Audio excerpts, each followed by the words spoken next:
Good morning and welcome to the Assembly Committee on Ways and Means. Committee Secretary, will you please call the roll? Assembly members Anderson, Bacchus, Brown May, Dickman, Hafen, Hibbets, Howdigi, Koenig, Mosca, O'Neill, Torres, Watts, Yeager, and Chair Monroe Moreno. And I am here. Welcome to everyone joining us here in Carson City, those joining us in Las Vegas, and those that are watching us by video and on the phone. I ask that you all silence your electronic devices, either put them on vibrate, turn them off. If you wish to testify, I ask that you sign in at the table at the back of the room and provide your business card and contact information to our committee secretary. If you are joining us online, please be sure to mute your microphone when you're not speaking to minimize any background noise. When testifying, please turn on the microphone, clearly state your name for the record, and spell your name and your affiliation of who you're with while you're testifying today. Each time you speak, you'll have to restate your name for the record. I know it's repetitive, but it helps with the record keeping. We expect courtesy and respect. Sometimes we hear things that we don't often agree with, but I ask that you be respectful of the members and they will be respectful to you as well. Committee members will be utilizing their laptops and electronic devices. Please do not think that they are not paying attention, but they are following along with the meeting and the handouts. We will have public comment, but that will be at the end of today's meeting. Each person will be limited to just 2 minutes of public comment. And if you'd like to submit your public comment in writing, you can do that up to 24 hours after today's hearing. This is the first time we have met as the Ways and Means Committee since the opening day of session, and we have 4 bill hearings that we will have. But before we get to the bills, we do have 2 BDR introductions. And members, I will remind you that your vote today on the BDRs are just to have the BDRs introduced. It's not saying that you agree to them or how you will vote when we actually have the hearing. So our first BDR is BDR 31-936, which revises provisions relating to state financial administration. And I will entertain a motion for the BDR. So moved. Second. We have a motion and a second. Any discussion? Not seeing any. All in favor, please say aye for the BDR introduction. Aye. Any opposed? Motion carries. Thank you. Our second BDR introduction is BDR 17-931, which revises provisions relating to the legislature. I'll accept a motion. So moved. Second. We have a motion and a second. Any discussion on the motion? Not seeing any. All in favor, please say aye. Aye. Any opposed? The motion carries. Thank you so much. All right.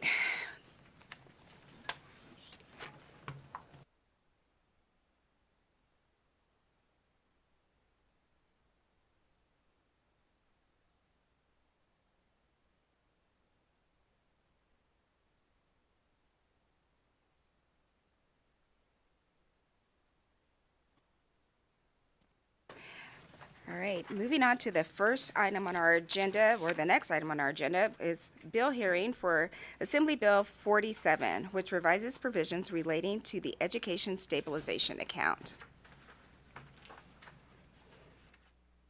We'll invite the presenters to the table. Welcome to Ways and Means.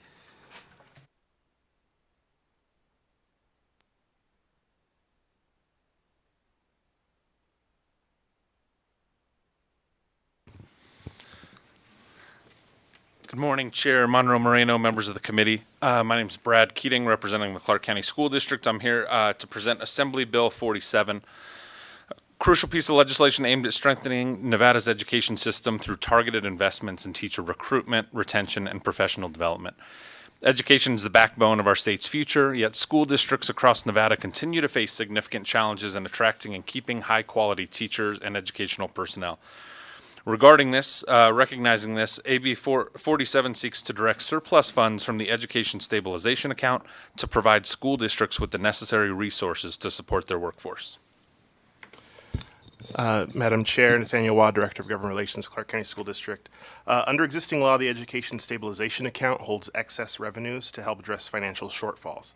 However, when the balance of this account surpasses 20% of the total appropriations from the State Education Fund, those excess funds currently revert to the State Education Fund without a specific targeted use. AB 47 proposes a more strategic and impactful allocation of these funds by redistributing the surplus to school districts across Nevada proportionally based on student enrollment, requiring school districts to submit a spending plan to ensure accountability and transparency, directing the funds specifically toward teacher recruitment and retention programs, professional development, and training initiatives. Additionally, school district superintendents will be required to submit an annual report detailing how these funds were spent and evaluating the effectiveness of the recruitment and retention efforts. As the largest school district in Nevada, the Clark County School District serves over nearly 300,000 students and employs more than 18,000 teachers. We continue to experience relatively high turnover rates, and the ability to invest in competitive salaries, mentorship programs, and ongoing training will be instrumental in reducing teacher shortages. Our human resources team is working hard and has seen success in moving the needle on teacher vacancies. But we also recognize there is work to do, as with all districts across Nevada. AB 47 would supplement current efforts by Nevada districts and continuing to recruit and retain high-quality licensed educators. By equipping our educators with the tools they need, AB 47 ensures that students receive a high-quality education, ultimately leading to better academic outcomes and a stronger workforce for Nevada's future. So just to close, it's important to note that AB 47 does not impose any new taxes. It doesn't create any budgetary burdens. Instead, it leverages existing funds in a way that directly benefits schools, teachers, and students. Moreover, strict reporting requirements will hold districts accountable for how these funds are used. Important to note, the provisions of this bill only trigger when the Education Stabilization Account balance reaches 20% of total appropriations and authorizations from the State Education Fund. That balance is currently at 14%. So once the 20% would hit, then it would trigger. AB 47 represents a practical, strategic, and necessary step towards improving Nevada's education system by investing in the professionals who shape the minds of our future generations. On behalf of CCSD, I urge your support for this bill. We're happy to answer any questions. Thank you so much for the presentation. I know that we do have members with questions. We're going to start with Assembly Member Watts. Thank you very much, Chair. Thank you for the presentation. So I will say I have a little bit of concern around this. When we revised the funding formula, one of the things that we wanted to do was move away from categorical spending. So I heard in your presentation you discussed that currently this money would flow into the State Education Fund, and that's not targeted, but that was part of the point, was that we were reinvesting and really focusing on increasing per pupil spending. I remember this was one of the things that we kind of talked about. The benefit is that hopefully we would get to a point with the Education Stabilization Account where it would flow back into State Education Fund and per pupil spending that benefits the students directly in the state. So I guess that's a little bit more of a statement. So I see here in the bill it references the retention and recruitment of teachers, as well as training and professional development. So particularly with retention and recruitment, is this intended primarily for bonuses, pay increases, and other financial incentives, or is it more open-ended and flexible than that? Thank you, Assemblymember Nathaniel Waugh, for the record. So that would be part of the spending plan that would be submitted to the NDE by the districts. So that would be whatever the districts would want to propose to use that funding for, and that would go through NDE for their review and approval before disbursement. Thank you. And then, so you said that this So I'm reading now in section 1, subsection 3. So essentially you have to submit that plan to the state superintendent, and they have to determine that the district would use the money allocated pursuant to this section for the purposes set forth, and will comply with subsection 8, which is, I believe, reporting. So it seems like as long as it fits into that category, really the district would be determining what within this area they would want to focus on. And as long as it fits into either retention recruitment efforts or training and professional development, then the department would approve the plan. Is that correct? Yes, Assembly, Nathaniel Wall for the record. The idea being that recognizing that each district has different priorities in determining what they feel they need in their recruitment or retention efforts or professional development efforts, that their plans would align with one of these kind of buckets, depending on what their individual needs are. Members, any other questions? Assemblymember O'Neill. Thank you, Chair, for the time. Question. When you make your application to NDE for this money, how specific will you require the request to be? Because in all honesty, Clark County has abused money taking trips for retention or for recruitment to Miami Beach, to Hawaii, which I think was frivolous and excessive. And so just giving you a blank check without that specificity of what you can and can't do bothers me. So can you put on the record how specific will the requests be for how you're going to use the money? Thank you, Assemblymember O'Neill. Nathaniel Waugh for the record. So I believe a portion of this is going to involve the department having some rulemaking and some regulation in order for them to fulfill their purpose with this. So I think that's a conversation that would happen with the Department of Education. I know with that situation that you reference, that NDE was involved in that as well. And so I think there were lessons learned from that, and I think there was an opportunity there for the district and the state, all the districts in the state, to kind of create that framework of what NDE would approve as being an approved use of these funds. Thank you. Thank you, Chair. Members, any other questions? So right now in economic history, we're at some concerning times. Do you feel that this would be the best interest at this time? I know when this bill was probably submitted, no one anticipated we would be where we are today, right? And we have an education stabilization account that we know could only stabilize the education system, the funding that we do for our students, for a short amount of time. Nevada has limited resources, so we're kind of spread thin. That pie can only be cut so many ways. And we often get criticized for not putting enough money into the pupil-centered funding plan as it is.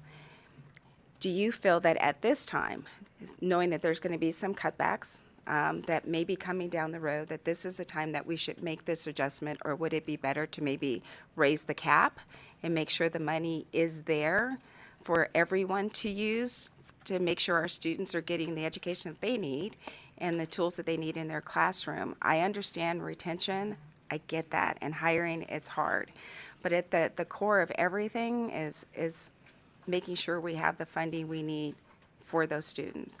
So looking, wish we had a crystal ball, but looking where we are today. Chair Brad Keating for the record. I appreciate the question. What I would respond to with that question is the reason that Assembly Bill 47 exists is because the Clark County Board of School Trustees thought it imperative to bring a bill forward that talked about recruitment and retention of our staff.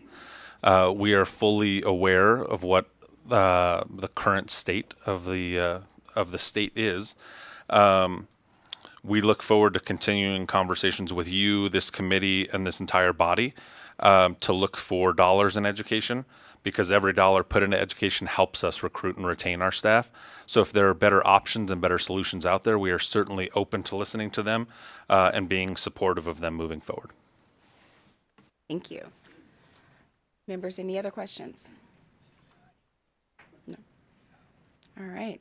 Well, thank you. I'll ask you to step back, and we will invite to the table those who would like to testify in support of Assembly Bill 47. You can fill in the chairs here in Carson City and in Las Vegas. Good morning. Remember to state and spell your name for the record, and let us know if there's any organizations that you're affiliated with that you're representing today. My name is Susan Keema, Keema, and I am the Executive Director for the Nevada Association of School Superintendents. On behalf of the superintendents, we support AB 47. Thank you for your time on this bill. Thank you. Not seeing anyone else here in Carson City and no one at the table in Las Vegas broadcast. Do we have anyone join us on the phone line that would like to testify in support? If you would like to provide testimony in support of Assembly Bill 47, please press star 9 now to join the queue.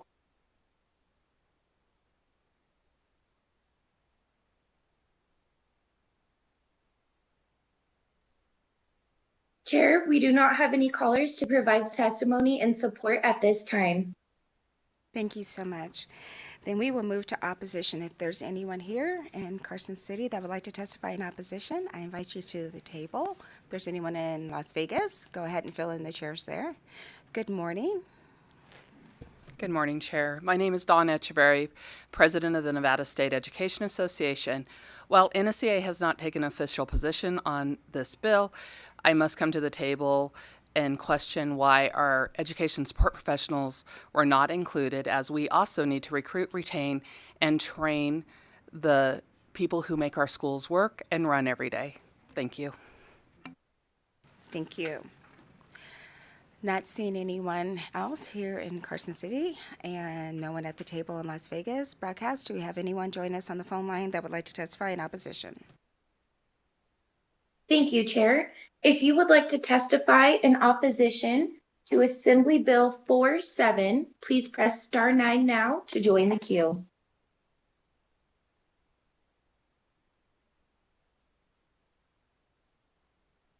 Chair, we do not have any callers choosing to testify at this time. Thank you so much. And we will close the comments for opposition and move to neutral. If there's anyone here in Carson City who would like to make testimony in the neutral position. Not seeing anyone here in Carson City, no one at the table in Las Vegas. Broadcast, do we have anyone join us on the phone line that would like to testify in the neutral position on Assembly Bill 47? If you would like to testify in neutral for Assembly Bill 47, please press star 9 now to join the queue.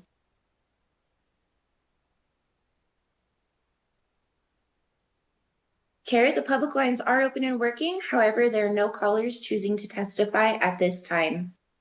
Thank you so much. And I'm getting the head shake that the presenters do not have any further comments. And with that, we will close the hearing on Assembly Bill 47. And thank you so much for your presentation. Moving on, members, we will open the hearing on Assembly Bill 67, which establishes the Nevada Baby Bonds Program, and invite the Treasurer's Office to the table. Good morning.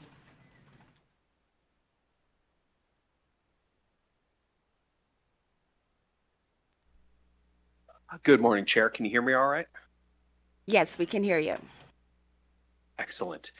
Good morning, Chair Monroe Moreno and members of the Assembly Ways and Means Committee. Thanks for having me on the very first day. For the record, I'm Zach Conine, and I have the pleasure of serving as your state treasurer. It's great to be here to present AB 67. Assembly Bill 67 represents the largest proposed investment in helping to combat generational poverty in our state's history.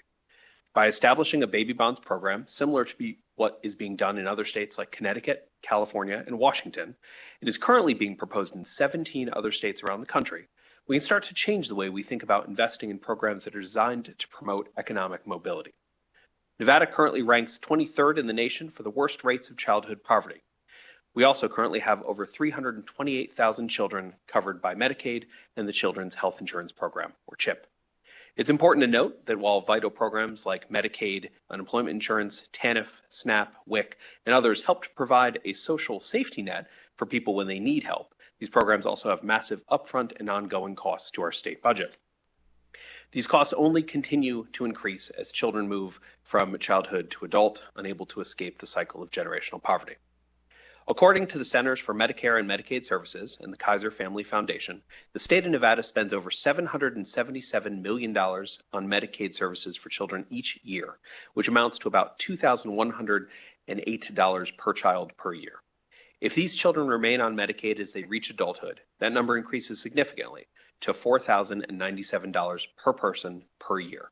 For each person that is unable to move out of the Medicaid program in their lifetime, we can expect to pay $192,559 on healthcare costs alone per person until they reach the age of 65. We see similar investments through food assistance that is provided to low-income households through the SNAP, or Supplemental Nutrition Assistance Program. In fiscal year 2024, over 505,000 Nevadans received SNAP benefits, with 62% of those families having children. SNAP benefits, while they are immensely helpful to families, cost the state of Nevada about $45 million a month, or $540 million each year.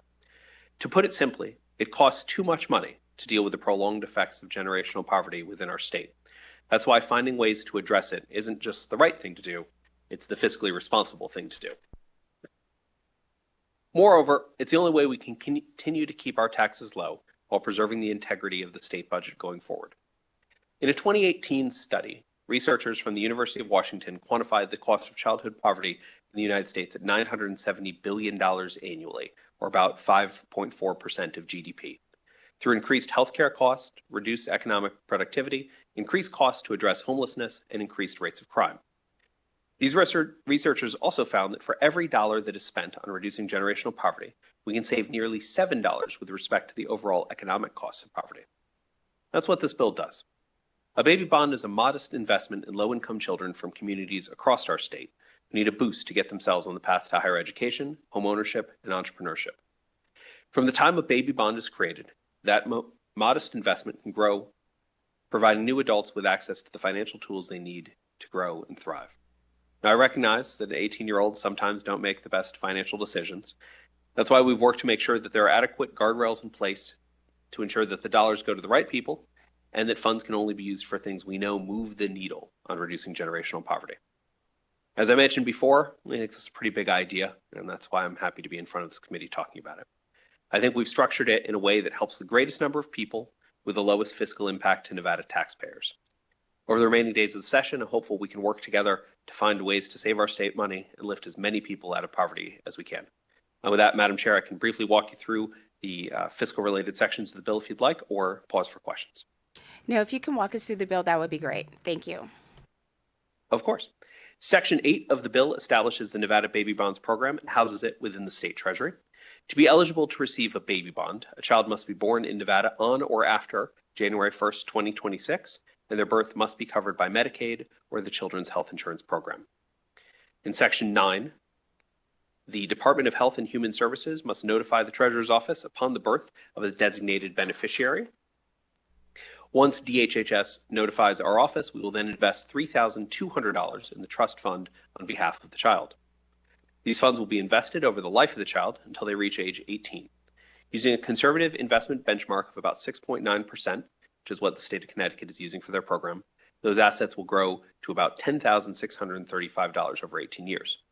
However, if we peg the investment benchmark to what we've seen in the Nevada Public Employee Retirement System, we could see interest earnings of around 8.5%. That would bring the assets in the child's baby bond to around $13,895.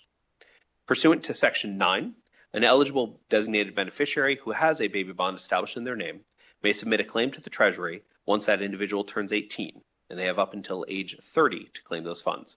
Additionally, the individual will have to show they have been a resident of the state of Nevada for the preceding 12 months. Once an individual makes a claim to the state, they would be eligible to utilize those funds for the following purposes: post-secondary education, including vocational education and apprenticeship readiness programs, for the purchase of a home, to start a business, to purchase a business, or to invest in financial assets or personal capital that helps the individual build wealth. To ensure that these dollars go to the right place, all funds within a baby bond would be distributed to the relevant third party for the intended purpose, and the individual would not be sent a check from the state. Additionally, in order to receive any funds available through a baby bond, an individual would be required to have successfully completed a course in financial literacy that has a focus on consumer protection. In the Treasury, we have prepared historical and projection models to understand the cost of this program by looking at the annual number of births in the state and the number of births covered by Medicaid. Roughly 42% of all births in Nevada are covered by Medicaid today, which would account for roughly 13,200 children who we estimate would be eligible for the program each year. If we were to fund every single eligible child, that would cost the state upwards of $40 million a year, which would be a major financial commitment for the state, and that doesn't really seem right for the budget at this time. That's why in Section 16, you can see a proposed appropriation of $5 million from the State General Fund to establish the cost of establishing baby bonds for children born over the next 2 years. We recognize this is a big idea. We'll need to start slowly if we're going to launch a program like this. That's why we're committed to finding ways to start this program in order to cover roughly 1,500 children over the next biennium. Thank you for the opportunity to present Assembly Bill 67, and myself and Eric Jimenez, our Chief Policy Deputy, are happy to answer any questions that members of the committee may have. Thank you, Treasurer Conine, for the presentation. I have a question. There was a baby bonds bill that was presented during the last legislative session. Can you tell us what the significant differences are between that bill and the one that we're seeing today? And I'll take that one, Mr. Treasurer. Eric Jimenez for the record. Thank you for the question, Madam Chair. This bill is very similar to the bill that you all heard in the Assembly Ways and Means Committee after dark near the end of the last legislative session. This is an identical bill to what was passed out of the Assembly and the Assembly Ways and Means Committee last session with the reduced appropriation. Thank you so much for that. And you may have stated it during the presentation. If you did, forgive me if I missed it. How many other states have a baby bonds program or something similar to this? Thank you for the question, Eric Jimenez for the record. 3 states currently have established baby bonds programs, and we're learning a lot from those states, and 17 other states currently have them under consideration. Thank you so much. Assembly Member Torres Vasquez.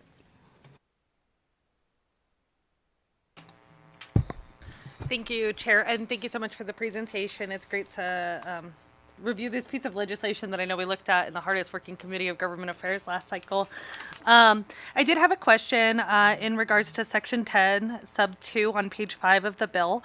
I noticed that it stated that they can request a contact information from any designated beneficiary. How does this address the concerns of like private information then being shared between interagencies, and whether or not a person would like that information to be shared because they may not want to? So will they be notified first that this information will be shared, or how does that look? Or is there already some type of disclosure that they sign when they're interacting with those agencies that allow for the sharing of information between interstate agencies? Yeah, thank you for the question, Assemblymember Torres Fawcett, and I remember all of the work we did in the hardest working committee last session, so thank you for your help and assistance there.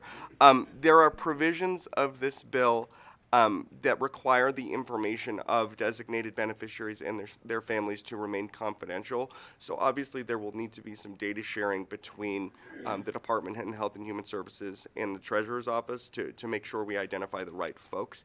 I think the section that you were referring to in Section 10, subsection 2, is really just once someone has a baby bond established in their name, we do think it's important for that child to know that baby bond exists for them. And so that family would receive an annual communication that would say kind of how much was deposited on their behalf, what that balance has grown for. And I think that's really important, and we see this in our college savings work that we do with a variety of different programs. Once a child knows that there is dollars set aside for them, we have empirical data to suggest that child is more likely to do something and get out of a bad situation. And we think it's really important that they could see those assets grow. And just like when students know that they have the Millennium Scholarship or other things being saved for them, they can make different choices. So I hope that answers your question. Vice Chair Bacchus? Thank you so much, Chair. And I really like this program. I can see where it's fortuitous, looking forward to getting future residents out of generational poverty. But I did have a quick question. I was trying to quickly look. I didn't know if there was going to be a fiscal note. But one thing that I was thinking that could be creative, because I saw, and I do like this aspect of the bill where you're sending annual reports to the family. I think it is a conversation families can have around financial literacy and savings and watching that growth. But I just didn't know if that was going to create or require additional assistance in the treasurer's office. I know this wouldn't go into effect until January 1st, 2026, which still falls within the biennium that we're going to be addressing. But I was looking quickly. I didn't know if there was a fiscal note on that aspect or what the needs of the treasurer's office would be to accomplish all those tasks. And Mr. Treasurer, I'll take that. Eric Jimenez for the record to Vice Chair Bacchus. Great question. We do have a small fiscal note that's on Nellis. It is de minimis. Additionally, the bill caps administrative costs because we're hopeful that this will be a program that could continue and live on with this treasurer's office and another treasurer in the future. It does cap those administrative costs to 5% of the total assets that are appropriated within the fund. I think it's important that we do have dollars to do those communications, but I also think it's equally important that we put the vast majority of the corpus of these dollars directly to be invested in kids who need help.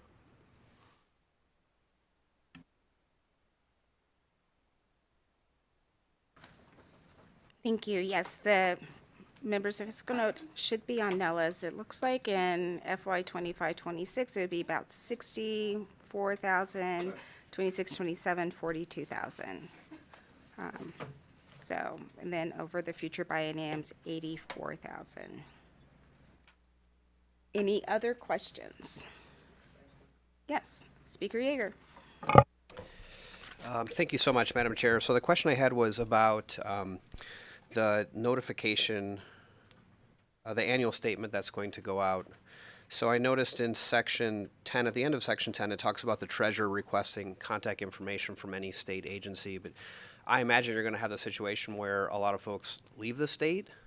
They're born here, but they don't stay here. So, I mean, do you envision just trying to notify folks who still live here or trying to give those statements to folks who are out of state? Because the way I read the bill, even if they're out of state, as long as they come back and establish residency for 12 months before they turn 30, they could still tap into that money. So I guess that question is kind of geared towards, I mean, I'm not sure if someone left the state but then knew that if they came back and lived here, they would have access to that money. Maybe that would be an incentive for them to come back. But I'm curious about how you're going to try to get those statements out to folks who leave Nevada.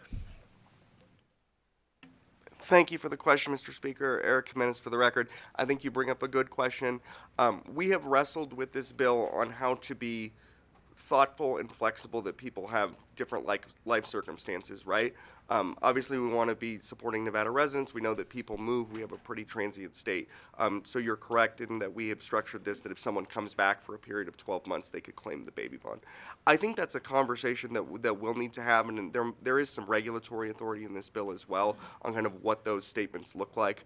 I think we, as an office, would love to make sure that we're notifying as many families as possible, but I think when people start moving out of state, like that becomes a little bit more challenging. So willing to work with you on kind of like how we could make sure that happens, but I think that's something that we're going to have to deal with in the regulations. Thank you. Could I just make a quick comment, Chair? And I certainly don't want to add anything to the bill, but if it were to pass, I just wonder if through the regulatory process, I mean, maybe in addition to sending a statement, there could be sort of like an online portal where somebody could log in. Because I would think, if someone has an email address, even if it's the parents, it's a little bit easier to notify them over email that, hey, your statement's available. Like, we all sort of do that. So I don't know what that would look like in terms of back-end infrastructure and cost, but just something to consider moving forward. I think the mail paper statement is good too, but if there was a way someone could log in online, I think that would be helpful. So, thank you, Chair. And Thank you, Speaker. Treasurer Conine, for the record, we already do that a little bit with College Kickstart and all of our 529 plans, so I think that would be a relatively easy thing to add to the execution. Thanks for the idea. Members, any other questions? Assemblymember O'Neill. Thank you, Chair. Hypothetically speaking, a child is part of the fund, and either the parents or maybe the child themselves gets into high school or so and strike it rich. Either they hit the lottery for a couple mil, or they developed a new Tesla type of vehicle. Are they still eligible to collect during that time period? Thank you for the question, Assemblymember Eric Jimenez, for the record.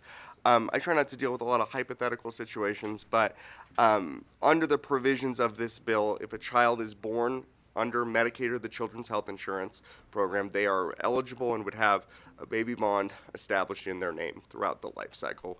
They could then claim that when they turn 18 up to age 30. Now, I think the statistical likelihood of someone that's living in poverty is very unlikely that they win the lottery, but if for some reason they did, there would be a baby bond established in their name. I don't agree that they should still get the money, but I appreciate the answer. Thank you. Thank you, Chair. Thank you. And in reference to Assemblymember O'Neill's question, you know, if someone did strike it rich, they may not choose to take the money that was in the baby bonds program. But if they did choose to take it and gift it to someone else, could they do that to someone that had not hit the lottery and hit it big? That's a great question, Madam Chair. Eric Jimenez, for the record. I think that'd be something we'd be willing to explore. I think we hesitate to put like income caps on these types of things, and happy to have any conversation on eligibility, because if there's a better idea for that, we're happy to do it. But I do think that someone would, and we could clarify this through the regulatory process. If someone wanted to gift theirs to another child in need, like, great, let's allow them to do that. Additionally, if someone is in a position where they don't need to claim these dollars because they did strike it rich, and good for them, dollars could stay within the trust fund and then could continue to be invested for future generations of kids. Thank you so much. Assemblymember Dickman. Thank you, Madam Chair. Just a quick question. I'm wondering when they would claim this money. Would it be subject to income tax? That's a great question, Assemblymember Eric Jimenez, for the record. The one thing I could say with certainty is that there's a provision of this bill that when a child claims these dollars, so they don't have control until they're 18 through age 30, those dollars don't affect their eligibility for Medicaid, student loan programs, and things like that. We have spent a lot of time through our healthcare student loan repayment program that we worked on with Assemblyman Koenig and Assemblyman Hafen on kind of federal income tax eligibility and exemptions. I'd have to get a more certain answer for you, but they may be subject to federal income tax on this. Okay, thank you. Thanks, Chair. Thank you. All right, not seeing any other questions. I thank you both for the presentation. I'll ask you to take a step back from the table, and I'll invite up anyone that's here to testify in support of Assembly Bill 67. Go ahead and fill in all the chairs, both here in Carson City and in Las Vegas. And we'll start in Carson City, and then we'll go down to Las Vegas. Good morning, ladies. Hello, Chair Monroe Moreno and members of the Assembly Ways and Means Committee. My name is Carissa Pierce, CARISSA-PEARCE, and I represent the Children's Advocacy Alliance as our Government Affairs Manager. CAA is an independent voice for Nevada's children, advancing systematic change in the areas of early childhood education, child welfare, and children's health to ensure that every child in Nevada thrives. And I'm here to express our strong support of AB 67 to establish the Nevada Baby Bonds Program.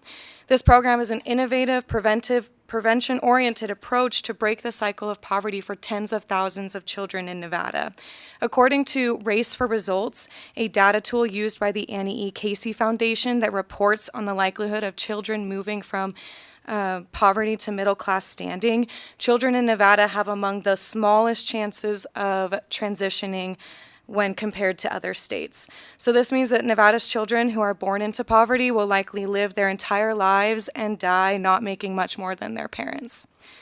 Currently, over 40% of births in Nevada are funded by Medicaid, meaning that these children are being born into families with extremely low incomes. So these children will likely never have money set aside for them by their parents, grandparents, caregivers, or other family members in the way that many children receive income. This bill gives children born into poverty the opportunity and support that they need to launch and establish successful futures by creating a financial foundation that can be used to support the youth in pursuing higher education opportunities, purchasing a home, starting business, or investing in other personal capital, all of which may never be considered by the individual or be considered possible otherwise. So I'd ask you to consider these children not as numbers but that create Medicaid statistics, but as the kids that you see playing together at school, working on science projects, and pursuing their passions for sports and musical theater. Kids who grow into young adults shackled by a system built to keep them in poverty. Our hope is that these children will be the last in their family to need the baby bond as they are given the tools and opportunities to thrive. Thank you for the opportunity to provide comment and for your commitment to children. Thank you. Good morning, Honorable Chair and Committee. My name is Wendy Colborne, Wendy Colborne, representing the Northern Nevada Building and Construction Trades Council. We represent over 6,000 skilled trades workers in Northern Nevada and over 900 apprentices. These include electricians, plumbers and pipe fitters, iron workers, laborers, and more essential members of our construction workforce. We strongly appreciate that Treasurer Conine has included apprenticeships and pre-apprenticeships in this bill, and we support it. While we don't charge tuition for those programs, there are a lot of ancillary costs included that can be an obstacle to entry, including boots, tools, book fees, and so on. And many people coming into our program are coming out of poverty, and these careers are truly transformative for them. These programs can lift an entire family of 3 or 4 out of poverty in 6 months. And this bill helps create a long-term pipeline for workers in the skilled trades, reducing impact on state welfare programs as they give those Nevadans a hand up. We strongly support this bill, and we encourage you to do likewise. Thank you. Thank you. Go ahead. Hi, Caroline, Caroline, Mello, Mello, Roberson, Roberson. I'm a lobbyist with Planned Parenthood Votes Nevada, here to speak in support. This is my 5th session lobbying, and honestly, there are too few of bills like this that actually invest in Nevada families. I really applaud the attempt of the treasurer to do this for the 2nd time. I also know the fiscal reality of our state. But that said, Nevada families absolutely will benefit from this program. We believe in reproductive freedom, and reproductive freedom includes the ability to have children and to be supported to do that. So we would be proud and urge this body to support this. Thank you to the treasurer for bringing this forward. Thank you. Go ahead. Good morning, Chairman Moreno and members of the committee. For the record, my name is Jimmy Lau with Ferrari Reader Public Affairs, representing Dignity Health St. Rose Dominican. St. Rose is a hospital system down in Las Vegas with 7 acute care facilities, and it's a mission-driven system. Part of that mission is advocating for policies that support social determinants of health and better outcomes for all Nevadans. And so we're happy to be here in support today. Thank the Treasurer for his leadership on this bill and urge the committee's support. Thank you. Thank you. See no one else here in Carson City, we'll go to Las Vegas. Good morning. Good morning, Chair, members of the committee. Samantha Barnes with Career Nevada on behalf of the Nevada Bankers Association in support of Assembly Bill 67. Nevada has shown a commitment to financial literacy education for grade school and high school students by passing legislation requiring grade-appropriate coursework in Nevada schools and forming the Nevada Financial Literacy Advisory Council. Nevada Bankers Association has been an advocate for these efforts and continue to support efforts to create sustainable financial stability for Nevadans. The Baby Bonds program would infuse a financial resource at a critical junction in a young adult's life. These funds would offer a new adult the ability to capitalize on what they've learned about financial stability and responsibility, a way to use what they know about setting goals and working in a meaningful direction to secure a better future that could include pursuing a higher level of education, buying a home, opening a business, or making an investment that could have a positive financial impact. Nevada Bankers Association thanks Treasurer Conine for his work to create and bring forward the Baby Bonds program under AB 67. We are excited to be here today to share our support. Thank you. Thank you. Not seeing anyone else in Las Vegas broadcast. Do we have anyone joining us on the phone lines that would like to make testimony in support of AB 67? Thank you, Chair. If you would like to testify in support of Assembly Bill 67, please press star 9 now to join the queue.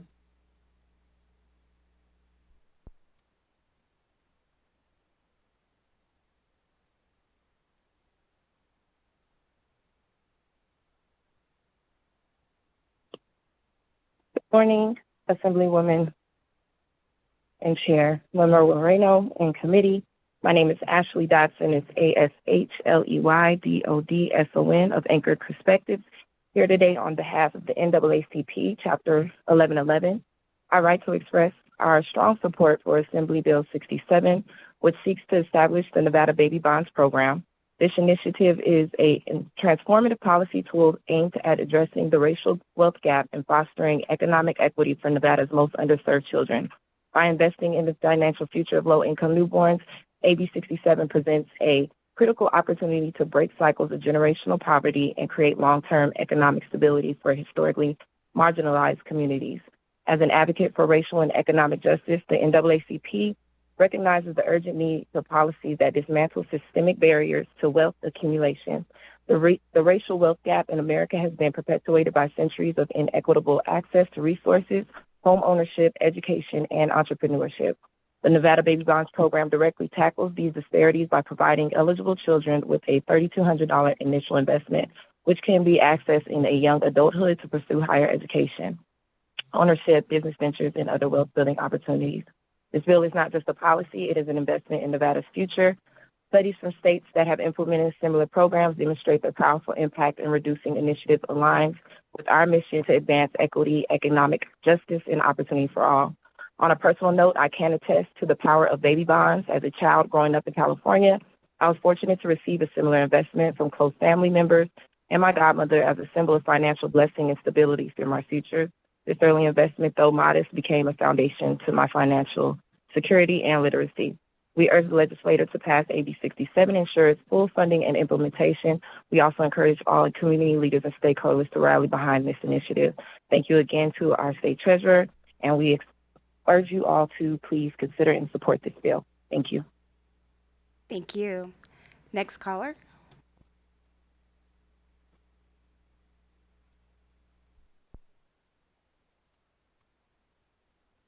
Good morning, Chair and members of the committee. My name is Paul Catha, that's spelled Paulchatha, and I'm representing the Culinary Workers Union Local 226. I'd like to echo the comments of the other supporters of the bill and urge the committee to support and pass AB 67. Thank you. Thank you. Next caller.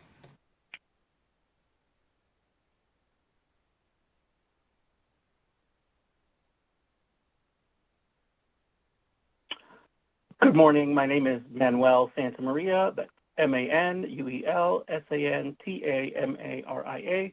And while I'm speaking here today as a representative of Battleborn Progress in support of AB 67, I'm also here as a father of three who, like all parents, wants the very best for my children. Every baby born in Nevada deserves a fair shot at a bright future, no matter their family's financial situation. But for too many, the obstacles of poverty begin at birth, limiting opportunities before they can even take their first steps. This bill is about giving our most vulnerable children a fighting chance. By setting aside $3,200 for each eligible child, we are planting a seed for their future, one that can grow into education, stable housing, or the chance to build something of their own. More than just money, it's hope, security, and the promise that no child will be left behind simply because of their circumstances at birth. As parents, we teach our children to dream big, so let's ensure that they have the tools to turn those dreams into reality. I urge you to support this bill and invest in the future where every Nevada child has a chance to thrive. And then personally speaking, I'm a veteran. I mentioned I have 3 children. I make enough to support my family and live okay. But going forward, I don't have enough to save for them to have something in the future of their own. So a bill like this would be very beneficial to someone like myself. Thank you. Thank you. Broadcast, do we have any other callers? Chair, there are no additional callers choosing to provide testimony for support at this time. Thank you so much. With that, we will move to opposition. If there's anyone here that would like to testify in opposition of Assembly Bill 67, I invite you to the tables here in Carson City and in Las Vegas. Good morning.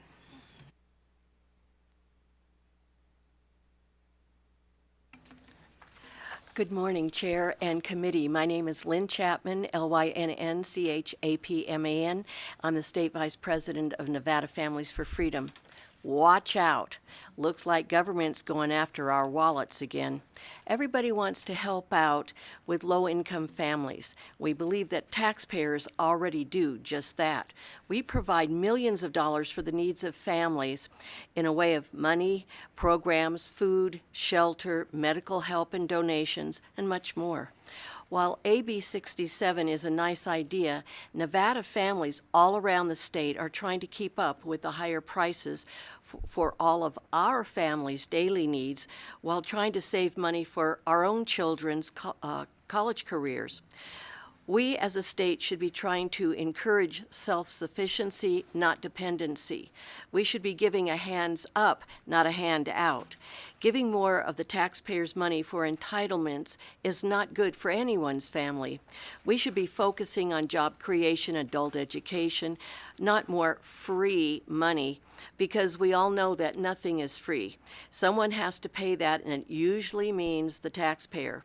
The solution would be maybe have the program with donations and grants, etc., because we, the taxpayers, say no. Vote no on AB 67. Thank you. Thank you. Go ahead. Good morning, Chair and Committee. My name is Joshua Skaggs, Joshua Skaggs, and I am the Legislative Director for the Nevada Republican Party, here today in opposition to AB 67. Nevada State Treasurer Zach Conine wants to start a trust fund using a $3,200 bond for babies who are covered by Medicaid when they are born. State Treasurer expects the bond to grow to between $10,000 to $13,000 by the time the baby turns 18. Treasurer Conine said these funds could be used for starting a business or buying a home. And in America and Nevada, we love all the babies born, no matter the circumstances in which they were born into. However, redistributing the wealth using taxpayer money to end generational poverty is not a viable solution, given the Nevada's budget is already strained trying to fix a broken education system. Instead, we should foster an environment of upward mobility through education and a strong economy, with an unlimited supply of opportunities to allow every baby born to achieve the American dream.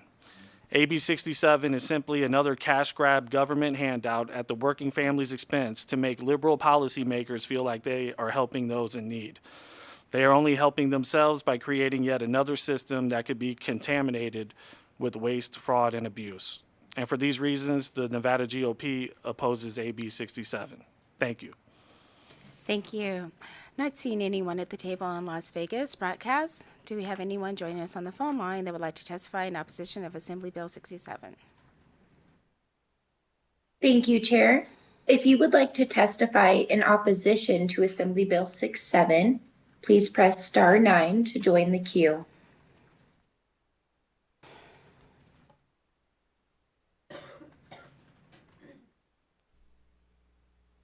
Chair, there are no callers choosing to testify in opposition at this time. Thank you so much. Then we will move to neutral. Is there anyone here in Carson City that would like to testify in the position of neutral on AB 67? Not seeing any. Not seeing anyone at the table in Las Vegas. Broadcast, do we have anyone joining us on the phone line that would like to testify in the position of neutral on Assembly Bill 67? If you would like to testify in neutral for Assembly Bill 67, please press star 9 to take your place in the queue.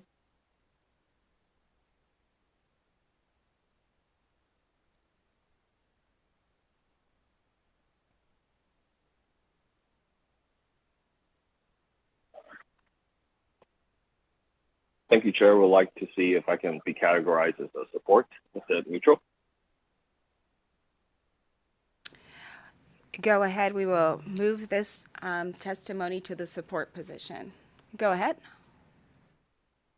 Thank you so much. My name is Eric Jang, Jeng, Executive Director of One API Nevada. We want to thank Treasurer Conan's proposal for baby bonds as much needed and equitable way to address generational poverty and wealth gap. Nevada babies enrolled in Medicaid at the time of birth, Asian and Pacific Islander have disproportionately low number reported, hovering around probably 45%. We believe it is due to community members are uninsured, underinsured, and thus undercount the true scale of under-resourced families with new infants. We believe that we have the widest income disparity gap among any ethnic and racial group nationally. So with additional burdens such as language barriers, it is critical we set up working families for success. An investment program such as baby bonds is a great step in ensuring our state prioritizes reaching equity and sustainability while providing parents access to financial resources. Financial education will be a huge win for our working families and for the community. So the most powerful force in the universe, compound interest through its work. So thank you and urge your support for AB 67. Thank you so much. Going back to the neutral position. Broadcast, did we have anyone on the phone line that would like to testify in neutral?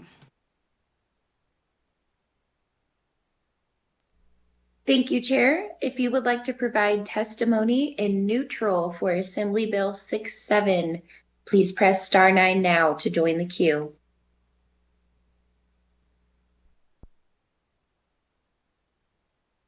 Chair, we do not have any callers choosing to provide neutral testimony.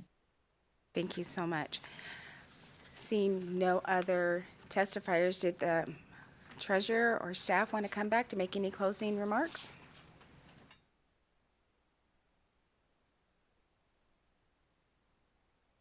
Thank you, Chair. I just wanted to say thank you both to you and the committee for hearing the bill and the insightful questions, to all of the folks who came into the room or testified in support. And also, I just wanted to take a brief thank you to the testimony in opposition for making our point.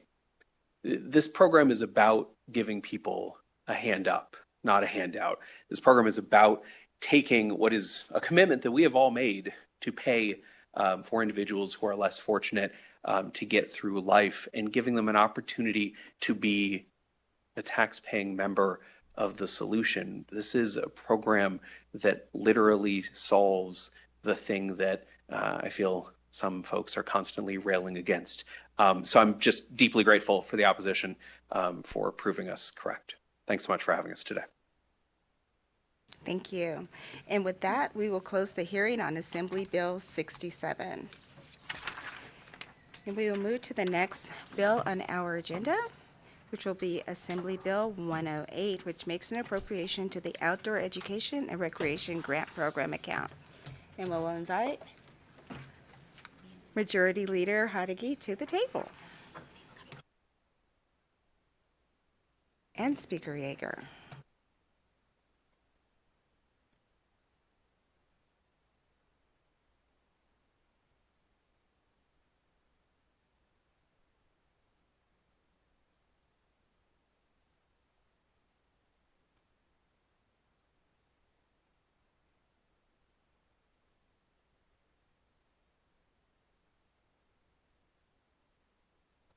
Good morning. Good morning. Thank you, Chair and members of the committee. I'm Assemblymember Sandra Haudegi, and I'm here to present Assembly Bill 108.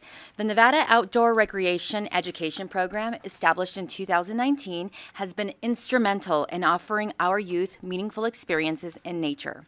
I want to thank Speaker Yeager for introducing AB 331 that passed during the 80th 2019 legislative session that created the Outdoor Education and Recreation Grant Program to give our underserved Nevada students the opportunity to experience Nevada's great outdoors while promoting education and health.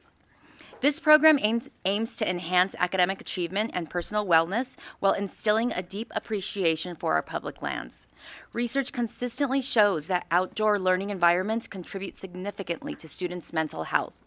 Engaging with nature has been linked to increased pro-social behavior, reduced hyperactivity, and decreased mental health struggles.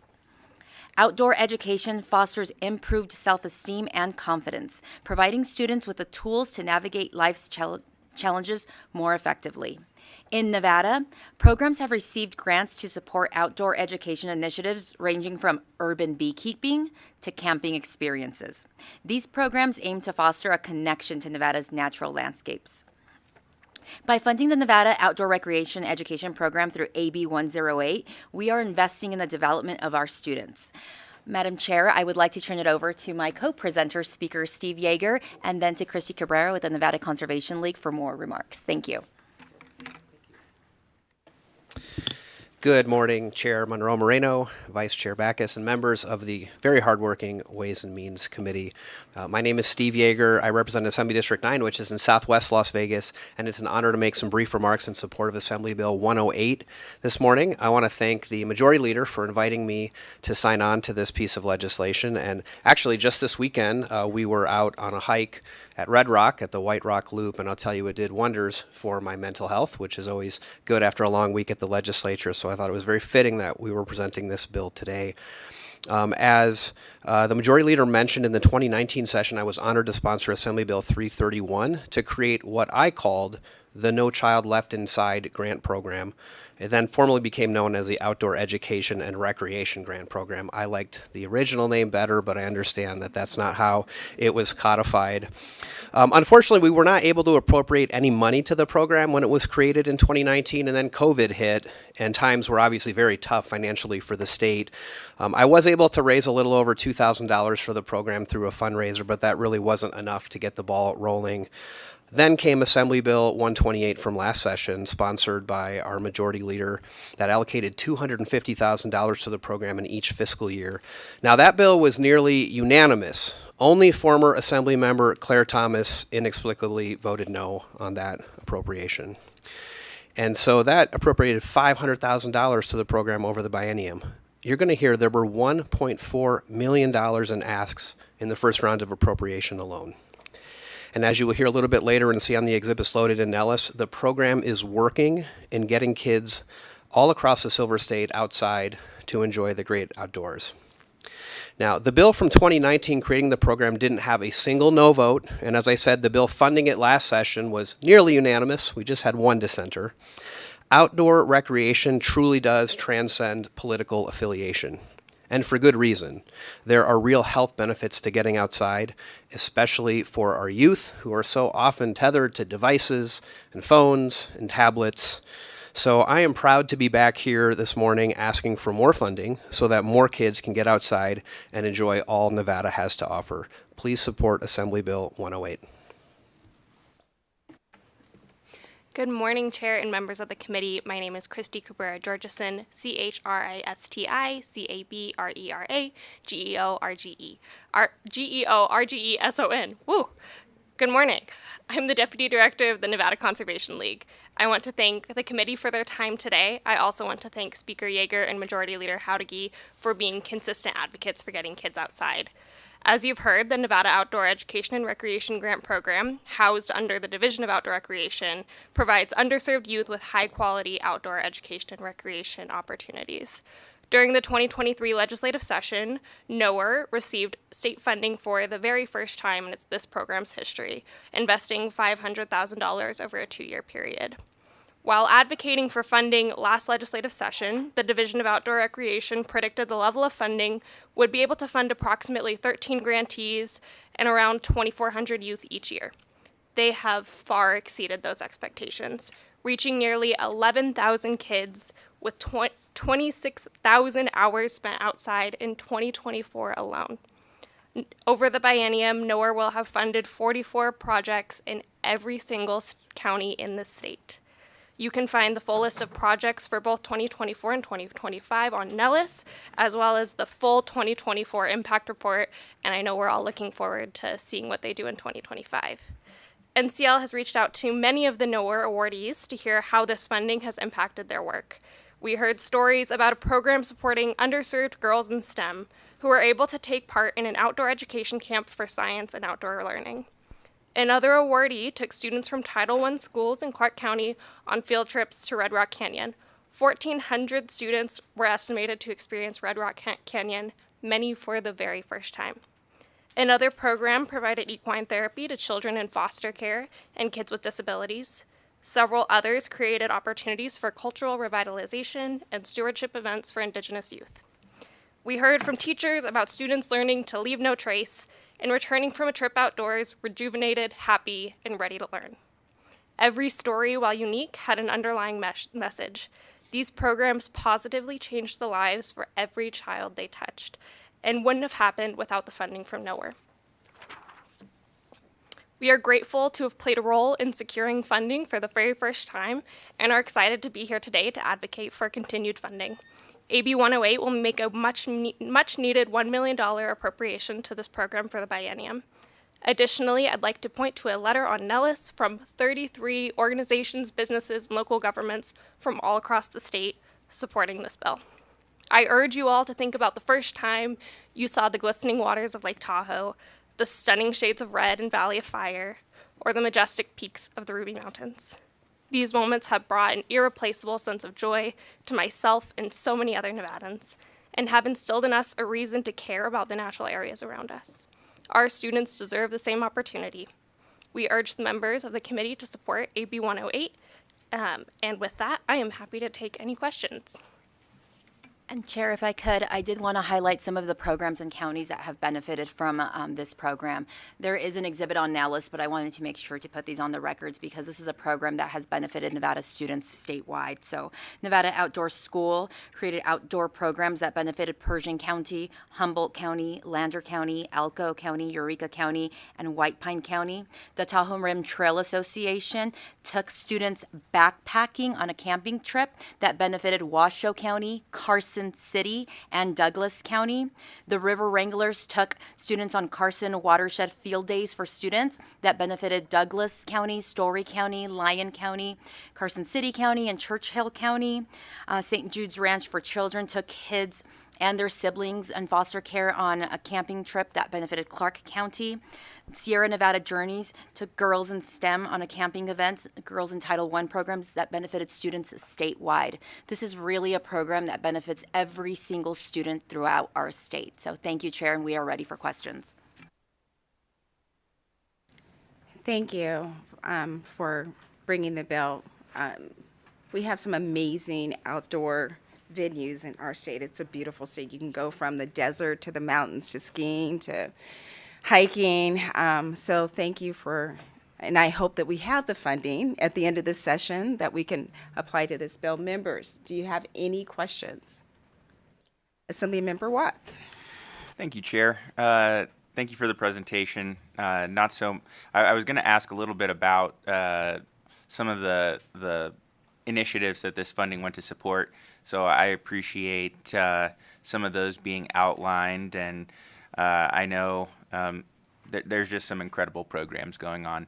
I'm a big fan of Great Basin National Park. I know that their foundation has also gotten support and are helping bring students both from the Washoe County area as well as the Clark County area out to see our state's only national park. I really just had a clarification.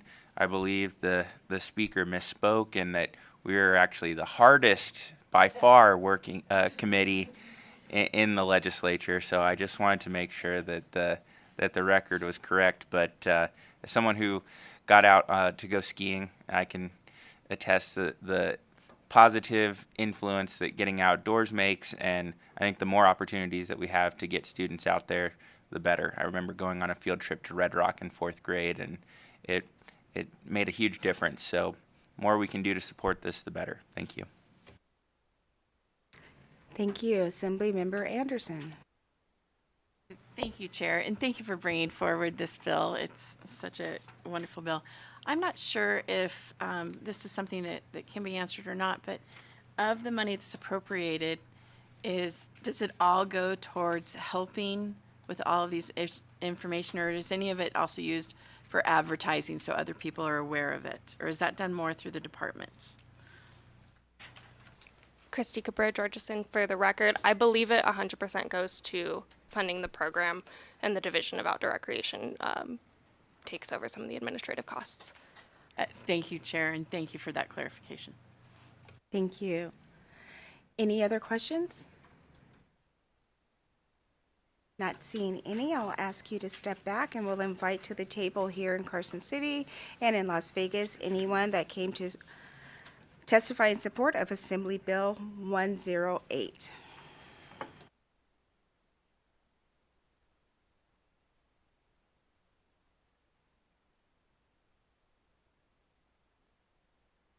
Good morning.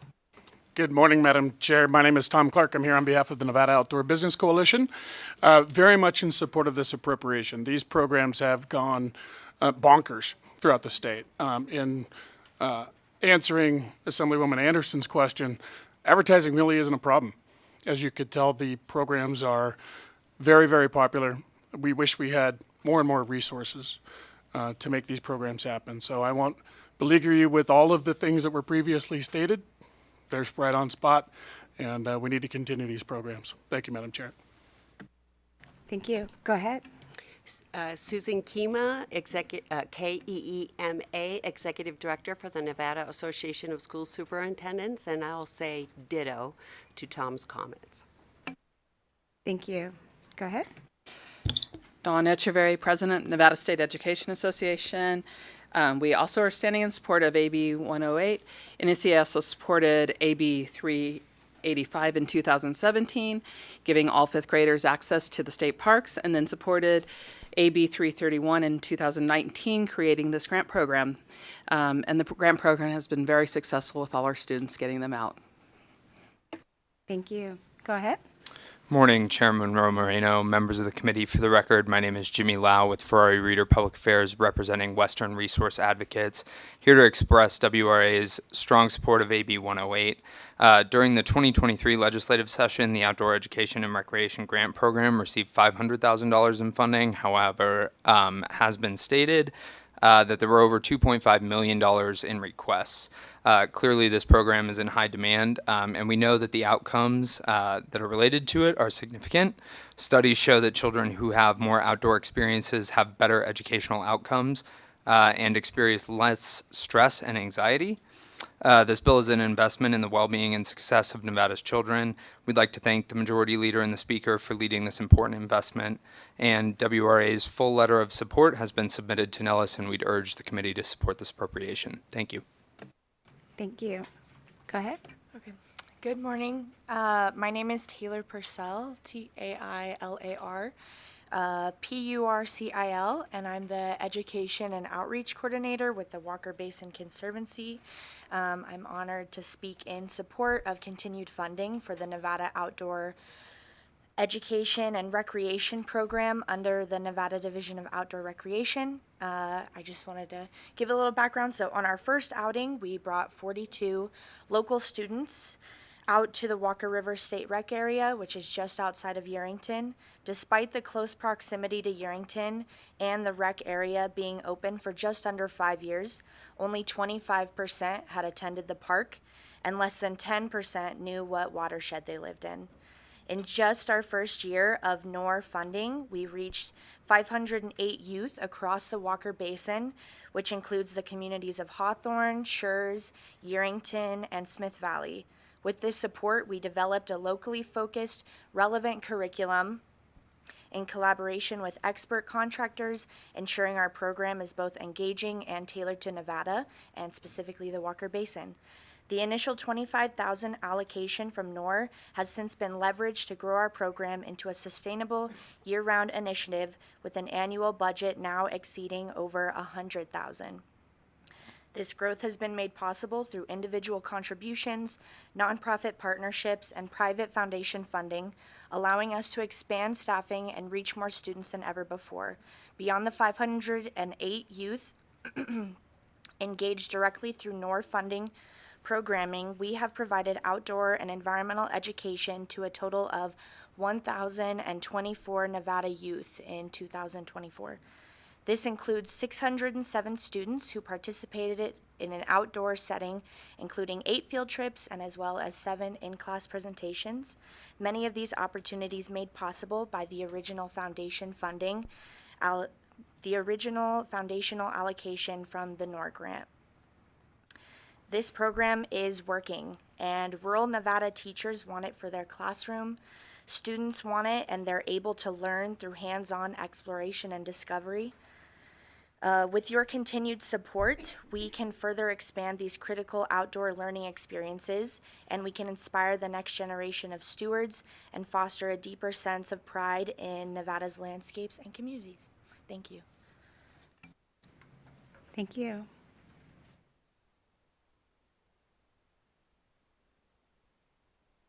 Good morning. Good morning, Chairman Rowe, Moreno, and members of the committee. My name is Sean Hill, Seanhill for the record.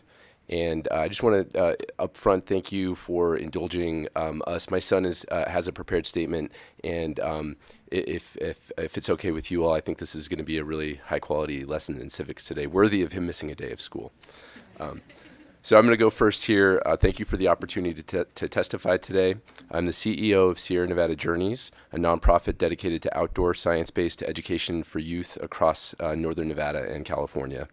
I also serve as commissioner on the Washoe County Open Space and Regional Parks Commission. I'm here in strong support of AB 108, which will break down financial and logistical barriers preventing underserved youth from accessing outdoor education. Each year, we serve thousands of students with a focus on Title I schools and communities historically excluded from outdoor experiences. For many, our programs are their first opportunity to explore nature, engage in hands-on science learning, and develop critical life skills like teamwork, resilience, and leadership. This isn't just about education, it's also about Nevada's economic future. Nevada is growing rapidly in clean energy, aerospace, and advanced manufacturing, industries that need a strong STEM workforce. Early hands-on STEM engagement builds curiosity, confidence, and essential life skills, such as problem-solving, critical thinking, and collaboration, all of which employers seek. Our Girls in STEM program, for example, gives young women the confidence to pursue STEM careers and connect with female role models in science and engineering. Without these opportunities, too many students, especially from underserved backgrounds and underrepresented backgrounds, will be left behind in the industries shaping Nevada's future. I just wanted to share some pre and post survey findings that we found. I have my co-author on a book chapter on the Girls in STEM program, and we found that participants' attitudes and confidence towards STEM education and careers before and after the program, there was increased awareness of STEM careers, greater comfort in teamwork, and improved confidence in STEM learning. You know, we really have strong data around this. Outdoor STEM education leads to higher academic performance, better mental health, and stronger social emotional skills, and prepare students for high-paying, high-demand jobs in Nevada's tech-driven economy. So with that, I'm going to kick it over to Cedar Gobbs Hill, who has a prepared statement. Yeah. Okay. Hi, guys. My name is Cedar Gobbs Hill. That's CEDARGOBBS-HILL. Thank you for letting S&J speak today. I decided to go to the legislature because my teacher spoke last week, and I wanted to support my dad's work of increasing outdoor education. Because when you're outdoors, you get to experience learning instead of sitting in a classroom doing computer work or working in a math book. That's not very interesting. Before we go to the next speaker, Cedar, how old are you? 10. Thank you so much for joining us today. Good morning, Chairman Moreno and members of the Assembly Committee on Ways and Means. I can't beat that. I'm Dr. Japhet Sanchez. SANCHEZ for the record. I'm here speaking on my personal behalf as a citizen and also in partnership on behalf of our work with Sierra Nevada Journeys. We have had many partnerships, including that chapter that he mentioned on supporting and evaluating the work of Sierra Nevada Journeys, such as the Girls in STEM program. I've been an educator for over 20 years in various landscapes, K-12 and higher education, and I support AB 108. Scholars have long identified that out of school time STEM programs, such as the work that AB 108 is supporting, have long shown to better support those from underrepresented groups and to increase areas in STEM and persistence in careers that are long-term, specifically in STEM, as I mentioned. These are especially essential with children in particular because they spend 80% of their time outside of K through 12 classrooms. By the time that students reach sixth grade, students from middle income families have actually been exposed to over 6,000 hours more than those from less privileged family backgrounds. That's essentially up to 5 years of educational schooling in that difference of exposure. Over the last 2 decades, I've collaborated with leaders like CEO Sean Hill of Sierra Nevada Journeys to better support these opportunities. Outdoor programming helps to uniquely position students to get the mentoring, the outdoor experiences, and the educational support needed to amplify those experiences. AB 108 aligns with the work, and I strongly ask for your support. Thank you. Thank you. Was this funner than being in your classroom at school? I know we're kind of boring sometimes here at the legislature, but did you have fun, Cedar? Yeah. Great. Good to hear it. You did a great job. Thank you. Not seeing anyone at the table in Las Vegas. Broadcast, do we have anyone on the phone lines joining us that would like to testify in support? To testify in support of Assembly Bill 108, please press star 9 now to take your place in the queue.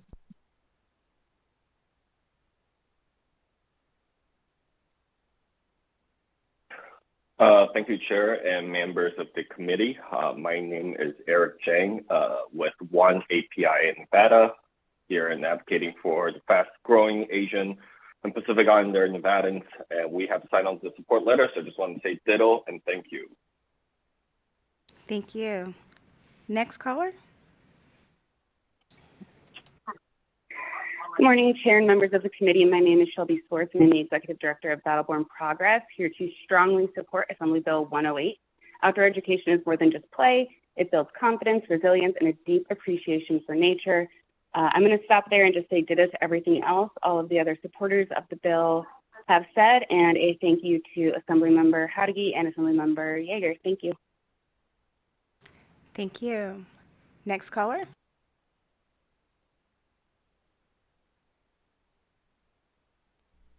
Hi, my name is Leanne McAllister. I am the Executive Director of the Nevada chapter of the American Academy of Pediatrics.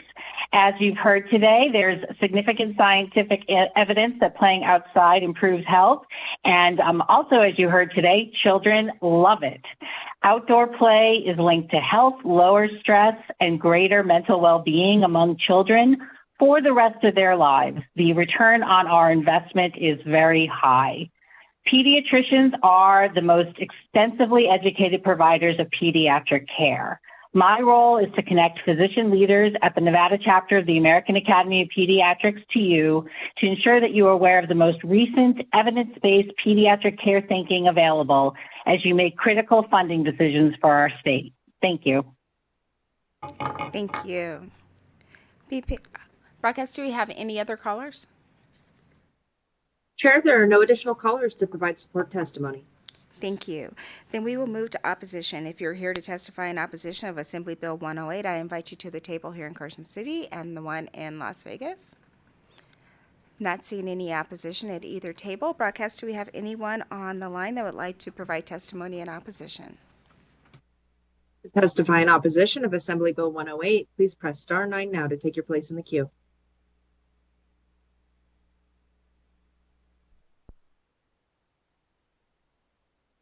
Chair, there are no callers to provide opposition testimony. Thank you so much. Then we will move on to neutral. If you'd like to provide testimony in the neutral position on Assembly Bill 108, I invite you to the table here in Carson City and in Las Vegas. And not seeing anyone walk up to either, we'll go back to the phone lines. Do we have anyone on the phone lines that would like to provide testimony in the neutral position on Assembly Bill 108? To testify in neutral to Assembly Bill 108, please press star 9 now to take your place in the queue.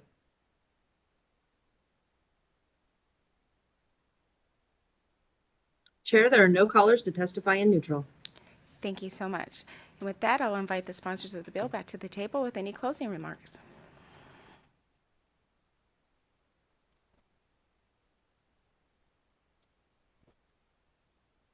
Thank you, Chair. Since I have the next bill, I'll just give some quick closing remarks. I just want to say thank you so much for listening to the bill. And again, I encourage you to support Assembly Bill 108. We've learned that getting outdoors supports mental health and it supports academic success. And if you have not had the opportunity to see the exhibits, please, the pictures of the kids outdoors is great. And reading the quotes for what it means, not only does it promote mental health and academic success, but it also allows them to learn how to work with each other. One of the 6th grade students said, "I learned that if you talk to others, you get to learn about them and become friends." So thank you. Thank you. And with that, we will close the hearing on Assembly Bill 108. We will move on to our last bill on today's agenda, Assembly Bill 268, and the presenter is at the table, so you can start when you are ready.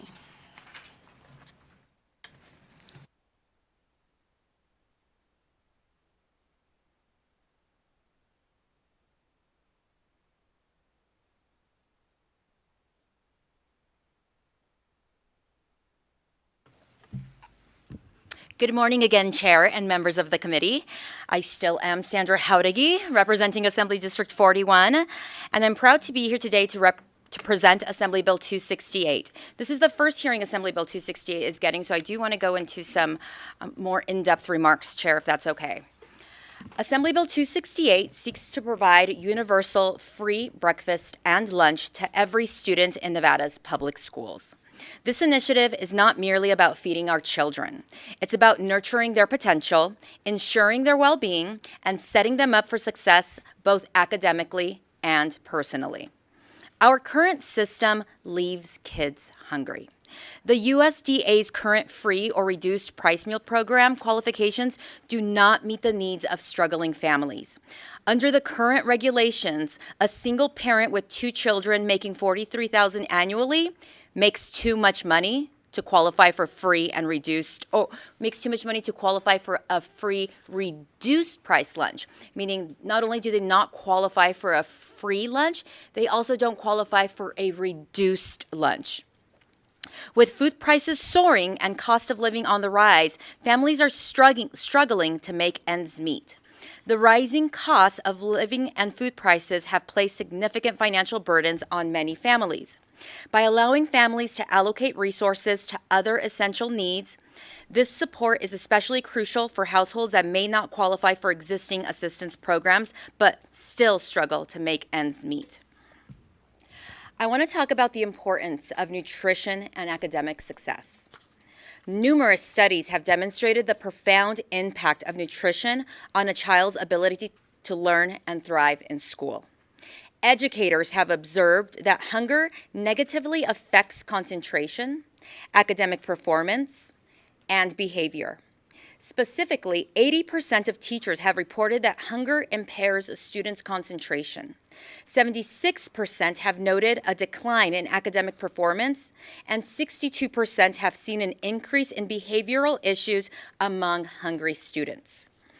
By ensuring that every child starts their day with a nutritious meal, we equip them with the tools they need to focus, engage, and excel in their studies.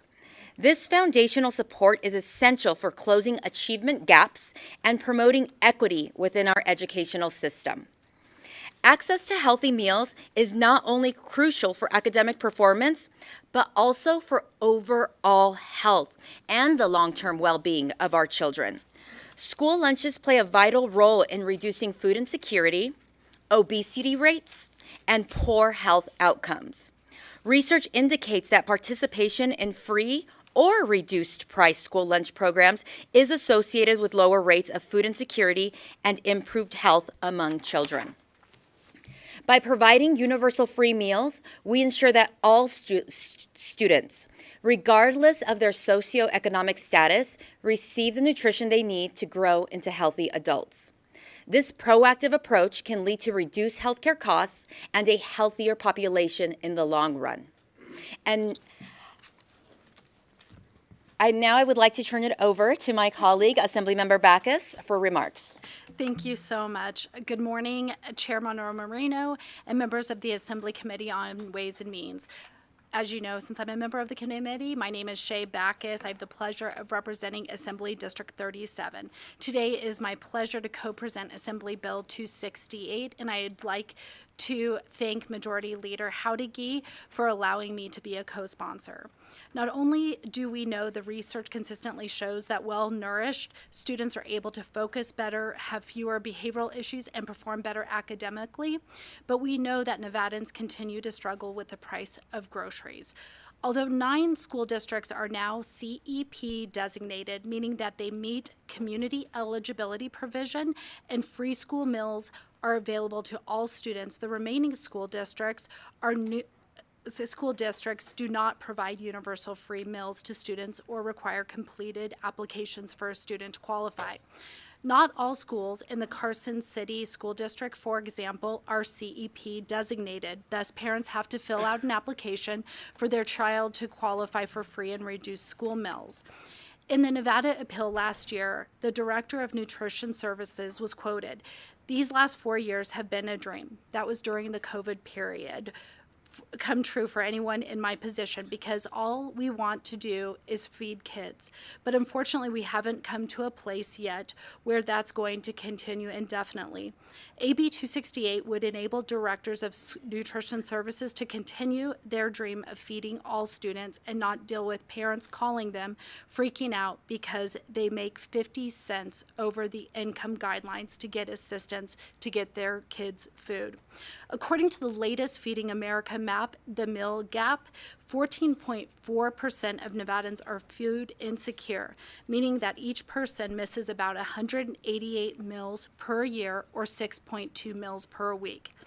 The amount of food insecure persons has increased from the last study where Nevadans were 13% food insecure. The current study has 47% of those that are food insecure individuals above the SNAP levels, which is the Supplemental Nutrition Assistance Program. That's a 4% increase from the last study. But we all know when chatting with Nevadans, finances are a real struggle. The current poverty thresholds used for federal meal programming do not account for families' complex socioeconomic realities, which often include debt burdens, medical costs, high rents, and associated increasing costs of living. In addition to what Majority Leader Howdigi highlighted for those that would qualify for reduced meals, imagine that a single parent with one child earning $12.78 an hour would not qualify for free meal programs. One constant that I hear from educators is if we can get students in their seat, they can be educated. Providing universal school meals is likely to help in the reduction of chronic school absenteeism. Most importantly, this is one thing as a state we can do to provide that additional financial assistance to families to ensure that all Nevadans students receive a nourishment during their school day. This program is not about providing for families that qualify for the program. It is about providing for all families in Nevada. Despite a family's wealth, we have continuously heard complaints over the ever-growing price of groceries and cost of living. Passing AB 268 is something we can do to ease Nevadans' financial struggles. I will turn the presentation back to Majority Leader Howdigi to walk the committee through the bill and the amendment. Thank you, Chair. I do want to let the committee know that I submitted an amendment this morning. After conversations with Clark County School District, we identified a duplication in efforts. Since Clark County School District is currently providing universal school lunch to every student in CCSD public school, we decided to omit them from the appropriation. So the amendment before you removes CCSD from the appropriation and reduces the amount from $43 million per fiscal year to $16.5 million per fiscal year.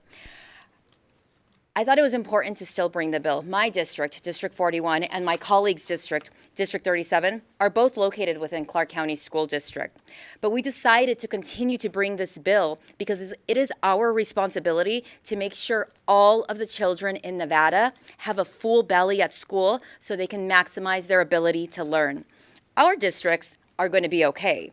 Whether this bill passes or not, we who are a part of Clark County School District are going to be fine because our students are going to be fed.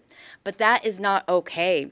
It's not enough. It's not acceptable that students in Washoe County or other rural school districts will have students who will go to school hungry. It's our duty to care for all students in Nevada, which is why we continue to bring the bill forward, Chair. With that, we are now ready for questions, and I do have a phone a friend on standby who's going to help me answer questions.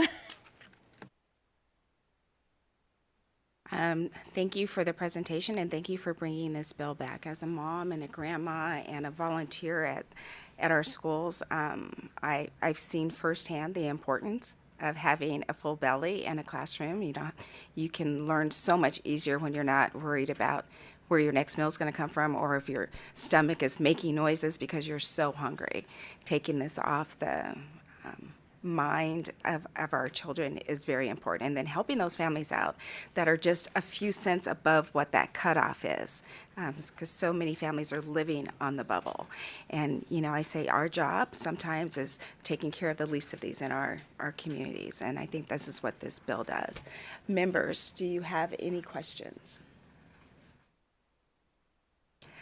Assemblymember Torres Fawcett.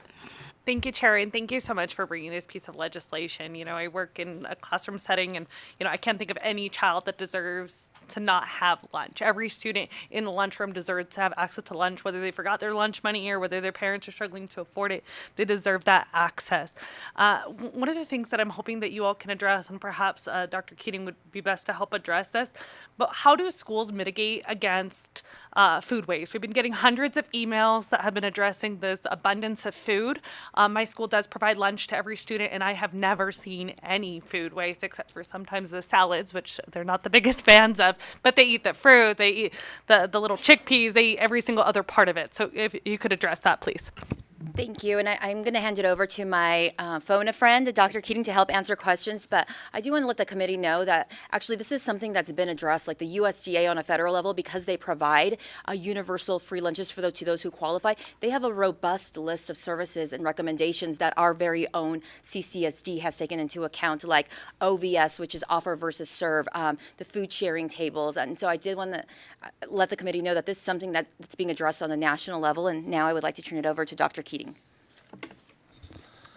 Thank you, Brad Keating, for the record, representing the Clark County School District. I appreciate the question. So the Clark County School District has worked extremely hard over the last few years, not only taking the U.S. Department's recommendations, but working closely with our principals, our staff, our cafeteria managers at every one of our sites to make sure that we're, A, not over-ordering, but B, that we have an opportunity to, if a student doesn't want an apple out of their meal, although we recommend that they eat their apple, we can put it somewhere and we can make sure that a student can bring that home that evening so that none of the food is getting wasted. Also, from a historical context, our team does a very, very good job at looking at every single meal that is eaten, every single item that comes off the plates, making sure that we are ordering just enough with a very, very small overage to account for our students to be able to get what they need. So to give you just a quick idea, in the Clark County School District, I think this is important. We will use last Thursday, for example. And last Thursday, we provided 85,236 breakfasts, 165,331 lunches, 1,723 snacks, and 8,872 suppers. So we are tracking that every single day. We go even deeper at each item that's included in those meals to make sure that there is no waste there, so that we are ensuring that every student that wants a meal can have one, but we're not going over and wasting any dollars or food. Thank you. And so I just want to emphasize on something that you said. So like this offer versus serve model. So my understanding is then that food is made available to the student and then they can grab the parts of it that they would like. So if a student has an aversion to that pizza that day, they don't have to have that pizza. They can choose the other items that they'd like. And that's how we're able to mitigate against some of that. But that also reduces the cost of these lunches as well, correct? Correct. Brad Keating for the record. My son, who's a kindergartner today, has the option of either a crispy chicken filet sandwich or grilled cheese sandwich for lunch.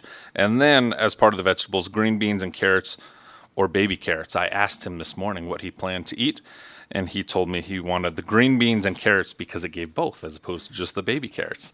I can tell you these students are very in tune with their meals, know what they're going to choose, and we track every bit of it to make sure that we have enough for the kids every day. Assemblymember Watts. Thank you, Chair. So I just first want to just re-emphasize the point that was brought up by my colleague. So if this were to pass and we were able to guarantee that every student in this state had access to a meal if they wanted one, that does not mean that we are going to pay to put out food every day that we know that students aren't going to take. Essentially, you use that data in order to know, to plan for what you're generally going to need with that little bit of overage, because you never know day to day, right? But it doesn't mean that we're going to be purchasing meals that are just going to sit there, that we're going to buy 100% of the food for 100% of the children, correct? Assemblymember Sandra Howdigi for the record, in short, correct. And I'll hand it over to Dr. Keating if there's anything he wants to add, but you touched on the overage, Assemblymember Watts. I want to remind the committee that those overages, because of these like sheer tables that are made available at the recommendation of USDA, means that if kids want to take stuff home later to eat, those overages are made available for students to take home for supper. So there's very little waste. Thank you. Dr. Keating, is there anything you'd like to add? The only thing I'll add, Brad Keating for the record, is the answer was perfectly correct. I know a number of you had the opportunity over the interim to come to our CCSD food service, which we appreciate you coming out, having some cinnamon rolls, having some chicken teriyaki.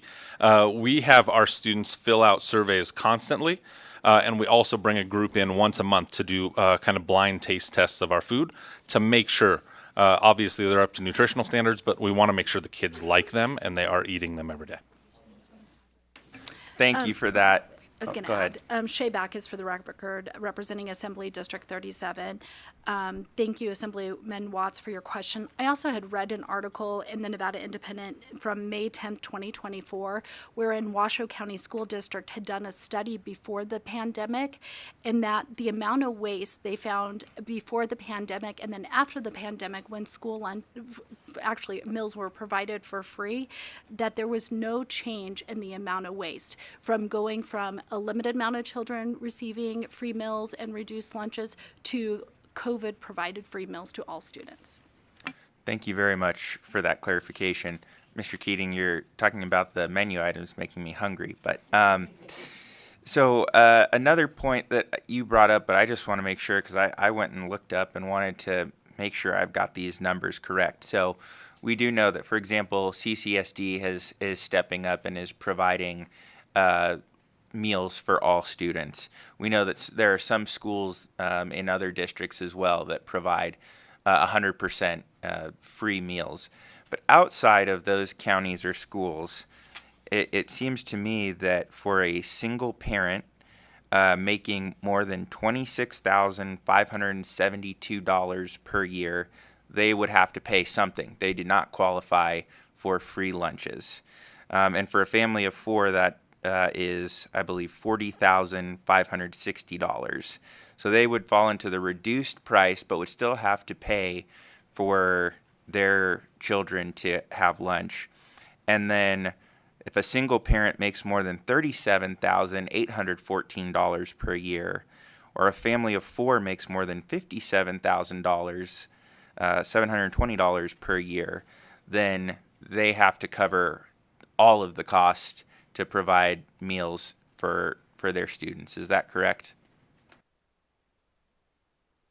It sounds like you said the right number. Correct, Assembly Member, and this is Assembly Member Sandra Howdiggy. And so I did the math, and so a family of four, in order to qualify for FRL, would be making about $700 a week. Thank you. So, I've heard concerns sometimes about, I guess, wealthier families being able to get these meals, and those numbers don't exactly strike me as wealthy. Those are the questions that I have. I guess I would just say as a comment, I think those numbers show that there are many families that are struggling to make ends meet in this state, that would benefit from not having to worry about whether they can provide meals for their children when they go to school. And honestly, I think it's overdue for us to ensure that, just like all of the other things that we provide when students walk through the door into the classroom, that meals, lunch, and breakfast, if they want it, should be part of what is available to them. And then if a parent wants to pack and send lunch with that student, then they're still free to do so. And it sounds like that is all factored into how districts do their meal planning. So thank you, Chair. Thank you. Assembly Member Anderson. Thank you, Chair, and thank you for bringing this forward. This is incredibly important for our students and also for our teachers, but more importantly for our community. As an educator, I cannot do Bloom's taxonomy if my students do not feel safe and Maslow's. So that's a different story, but I just want to make sure that I've got this correct. The two districts that you represent will not be impacted by that, will not be helped. However, you are looking at the entire state's children and how they can be helped. You're still bringing it forward because recognizing that every single child matters in our state. Just want to verify that information and make sure that that's emphasized. Assemblymember Sandra Howdiggy, for the record, correct. This bill is omitting Clark County School District, which represents the schools and the districts that my colleague and I live in, because they provide universal school meals to their public students already. But we thought it was important that every student in Nevada be able to access, whether it's Washoe County or any of our rural school districts. We wanted to make sure that every student's taken care of. I did want to make a note that although the amendment does exclude Clark County School District, I'm actively working on that amendment to make sure that we perhaps set the money aside in an IFC contingency account that would then revert back to the general fund if Clark County School District does not use it, in case there is a federal cuts to the national CEP program. Thank you so much for adding that, because that was going to be my question. Do you have a follow-up? Just a thank you. Members, any other questions? Assemblyman Hibbets. Thank you, Chair. During your presentation, you mentioned that there are 9 districts that fall under the, I forget, CEP, I believe is what it's called. Clark County being one of them. What are the other 8 districts?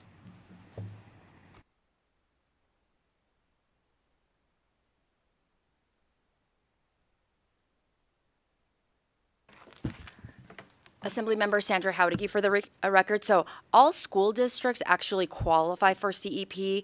For example, White Pine County School District has 5 schools, but it's not the entire county. They have 5 schools on CEP.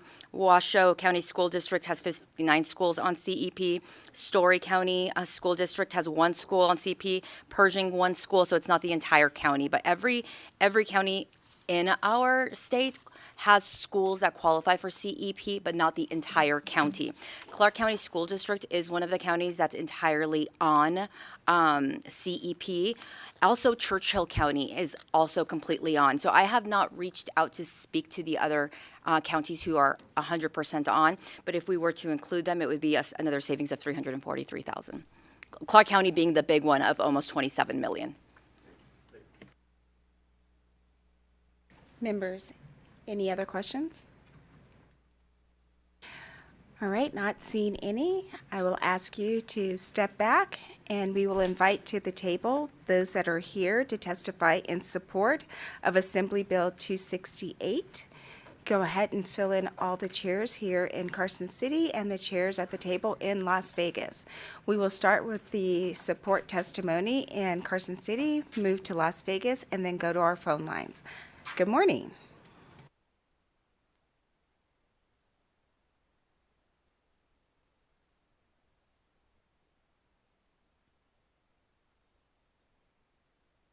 Hello. Thank you, Chairman Moreno, and members of the committee. For the record, my name is Beth Smith, Bethsmith, and I am the elected president of the Washoe County School Board of Trustees. I do want to say Mr. Cedar did a wonderful job, and I'm more than happy to write him a note for his day off of school. I'm here today proudly in support of Assembly Bill 268. My fellow trustees and I endorsed a legislative platform that calls on your leadership to support our community in the efforts to create space for all students to thrive. This includes providing necessary services, attracting key talent, and yes, providing meals for kids. It's critical to recognize that the role school plays in children's lives have changed dramatically since you and I went to school.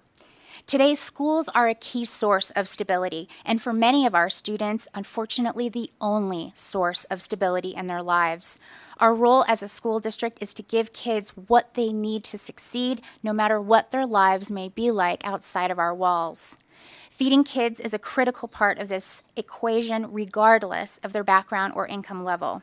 From 2020 to 2024, thanks to an infusion of federal funds, no Washoe students were asked to pay for meals, and their families could send their children to school knowing they would be fed. In spring of 2024, as federal programs were expiring, we began the process of transitioning away from universal meals for the current school year. We have done everything we can to soften the impact of this change to our families. For example, we are looking at ways of how to forgive lunch debts this year, and we've launched a campaign for families to submit paperwork and income verification for free and reduced lunch programs. But bureaucracy creates barriers, and our kids pay the price.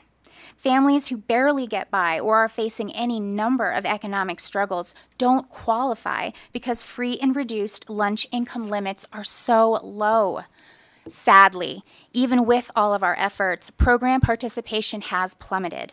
And because of this, for the end of the last semester that just concluded in December, WCSD has accrued approximately $50,000 in debt for children whose families, for whatever the reason, have not paid for lunch. Not feeding these kids is simply not an option, even if federal rules say it is. Our district is looking at ways to handle the debt, but that cannot continue forever. This is not an inexpensive change, I understand. However, we must have the courage to realize that the social supports that existed when you and I were kids are simply not here now. They've been eroded by changes to our culture, cuts to our budgets, and the unforgiving ravages of inflation. For all these reasons and more, we urge your passage of this important measure. Thank you, Chair. Thank you, committee members. Thank you so much for your reports. Go ahead. Good morning, Madam Chair and members of the committee. My name is Shane Piccinini with the Food Bank of Northern Nevada, ShanePiccinini. I would like to, at this moment, say thank you to President Smith and to the Washoe County School District for the hard work that they have put into. We have a great relationship with the school district, and I can tell you firsthand that they have agonized over every single decision they've made to ensure that every single child in Washoe County gets a meal. The Food Bank of Northern Nevada is currently serving pretty close to 160,000 families or individuals a month. Our service area is the 13 counties, excluding the very southern part of Nevada. So we know firsthand the need that is in the state. And I still believe to this day that the biggest beneficiaries of universal free meals is going to be the rural counties that don't have the resources to be able to take full advantage of CEP. So I urge support of this bill, and I thank everybody who has put the effort into bringing this back. Thank you. Thank you. Go ahead. Good morning, Alexander Marks with the Nevada State Education Association. NSCA supports AB 268, which makes an appropriation for universal free meals for Nevada's kids. We supported AB 319 last session, and we were incredibly disappointed with the governor's veto. In his veto message, Governor Lombardo referenced the bill's cost, pointing out school districts had sufficient resources to address the issues. Making the point, he referenced SB 231 funds, and even though those dollars were specified for educator raises. Also, just a day later, he signed SB 1, awarding $380 million in public money to a California billionaire for a stadium. Now, with the proposed cuts to school districts in the governor's $2 education budget, the provision of free nutritious meals for all students should be a no-brainer. Assemblymember Bacchus referenced the Director of Nutrition Services here in Carson City. Her name is Elizabeth Martinez. She's a member of NSCA and CESA. And she said that these school meal programs for the last 3 academic years had been transformative for the entire school community. And in a piece for NEA Today magazine, she wrote, quote, "The income limits to qualify for free and reduced price meals is unrealistic, and we need leaders who understand that." She's right, and here's why. School meals support learning. School meals promote healthy eating habits. School meals improve health outcomes, and providing school meals improves efficiency. Providing school meals also keeps the focus on nutrition and students. Free meals for students means food service workers can focus exclusively on preparing and serving healthy and nutritious meals for our students without having to work about unpaid meal debt collection or burdensome paperwork. We know these programs exist. We know these programs work. We hear a lot about the proper use of tax dollars. We're going to hear it again today, but keeping kids fed is an incredibly good use of these tax dollars, and we would urge your support on AB 268. Thank you. Hello, Chair Monroe Moreno and members of the committee. Again, my name is Carissa Pierce, and I'm representing Children's Advocacy Alliance, and I'm here to express our strong support for AB 268 to fund universal free school breakfasts and lunches for students in Nevada. In Nevada, an estimated 130,000 children do not have a reliable source of food, so that means that these children are hungry. Universal school meals, as we've heard, are not just about providing food. They're about ensuring that every child has the opportunity to succeed academically and develop healthily. Over the interim in 2024, CAA partnered with the UNLV William S. Boyd School of Law, Poverty Law and Policy Clinic to research and report how various states are approaching universal school meals and nutrition. And this research showed us that universal school meals reduce childhood hunger, eliminate stigma associated with poverty, and support academic success. As we've also heard, hungry children cannot learn. When children have guaranteed access to meals throughout the day, they're able to spend their time in school focusing on learning and on their social and emotional health, which is particularly impactful for students who don't have regular access to meals throughout the week. Universal school meals promote health by ensuring that children consume more whole grains, milk, fruit, and vegetables, which lead to better diet quality, more nutrition, and less hunger. And students who participate in school meal programs have improved cognitive function due to this added nutrition. Currently, 8 states have implemented some form of universal school meal policies, and by making universal school meals a permanent policy, we can ensure that all Nevada children have access to nutritious meals free from the worry of meal debt and the ability to learn in school. Our children's health, well-being, and academic success depend on it, and thank you for the opportunity to submit comment. Go ahead. For the record, my name is Susan Kima. I am the Executive Director for the Nevada Association of School Superintendents, and I think we echo all the comments that have been said. On behalf of District Superintendents, we support AB 268. Thank you. Thank you. Go ahead.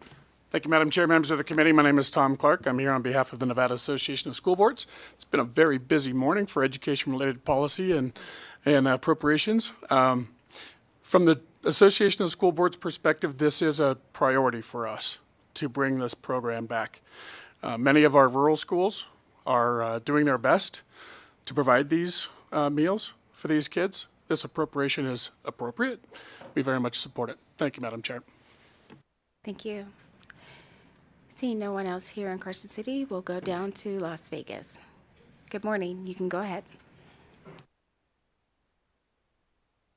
Good morning, Madam Chair and members of the committee. My name is Alexis Esparza, ESPARZA, and I am here on behalf of SEIU 1107, where we represent over 19,000 workers in Nevada.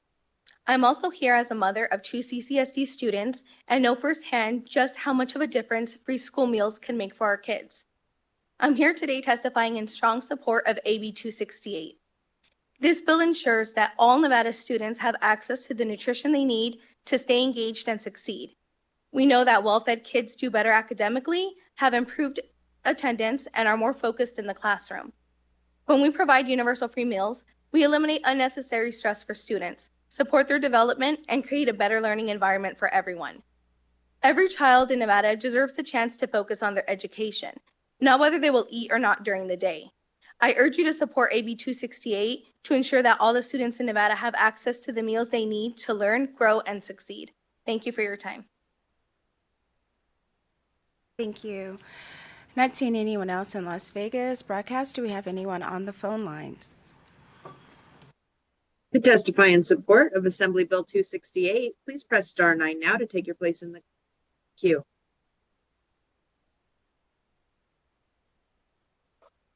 Thank you, Chair Mauro Moreno and members of the committee. My name is Eric Chang with One APIA Nevada, organizing and advocating for the fast-growing Asian American community statewide.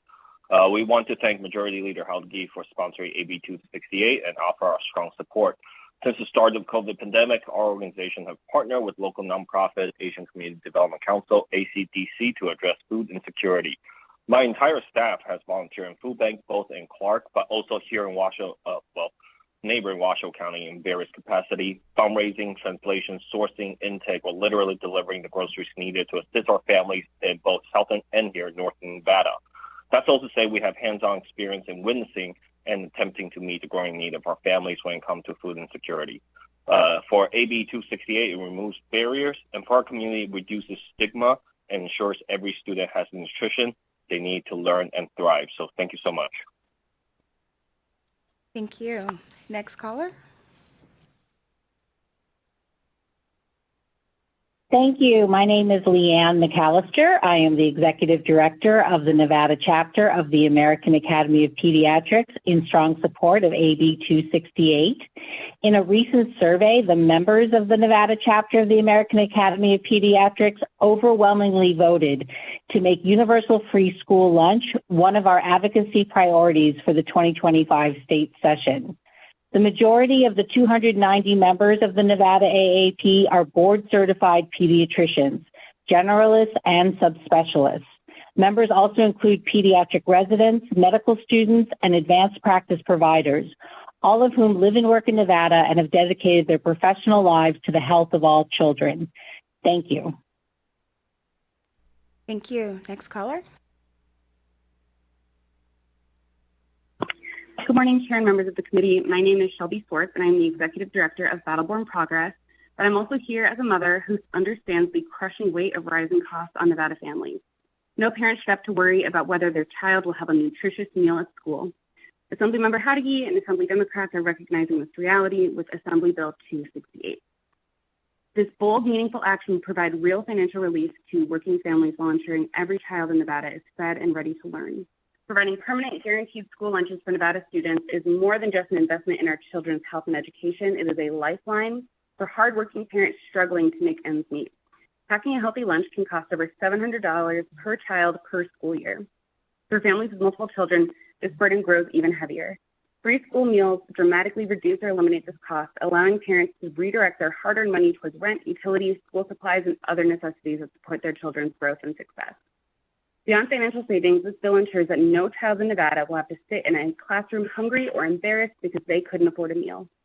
Children with access to balanced, nutritious food will learn better, focus more, and thrive, regardless of their family's income. Investing in school meal programs strengthens individual households and our entire community. Our schools, workforce, and economy all benefit when families have relief. This bill is also a chance for the governor to right a wrong from last session. Families are still struggling under the weight of past decisions that failed to put their needs first. Now is the time to change course, stand with parents, and ensure that every child in Nevada has the nourishment they need to succeed. Thank you so much to Assemblymember Howdigi for leading the way on this issue, showing that you are truly fighting for Nevada's families. I urge the committee to please support Assembly Bill 268 and boldly invest in our children, our families, and our future. Thank you.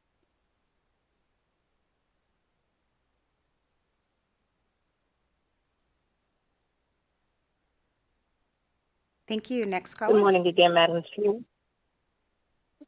Thank you. Good morning again, Madam Chair and committee. My name is Ashley Dodson, ASHLEYDODSON of Anchor Perspectives, here on behalf of the NAACP. We are in strong support of Assembly Bill 268. This bill would provide universal free breakfast and lunch for all Nevada pupils, ensuring that every child has access to the nutrition they need to thrive academically, physically, and mentally. As a mother of children in CCSD managing a tight budget, I see firsthand how important these meals remain. With rising costs of living, families are prioritizing expenses carefully and ensuring children have nutritious meals at school, providing vital support. Many students rely on these meals not just for nutrition, but also for their cognitive development, emotional well-being, and overall success in the classroom. For some children, these school meals are the only consistent source of food they receive. This bill ensures that all students have access to the nutrition they need without financial barriers and also bringing destigmatization. Proper nutrition enhances focus, academic performance, and mental health, key components of a child's development and success. AB 268 is an investment in our children's future, our education system, and the overall well-being of Nevada families. By ensuring all students receive free meals, we create a supportive learning environment where no child is left behind due to circumstances beyond their control.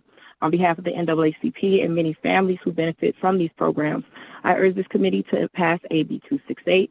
Ensuring that children have access to proper nutrition is a fundamental responsibility, and this bill takes an important step toward achieving that goal. Thank you for your time. Thank you. Next caller.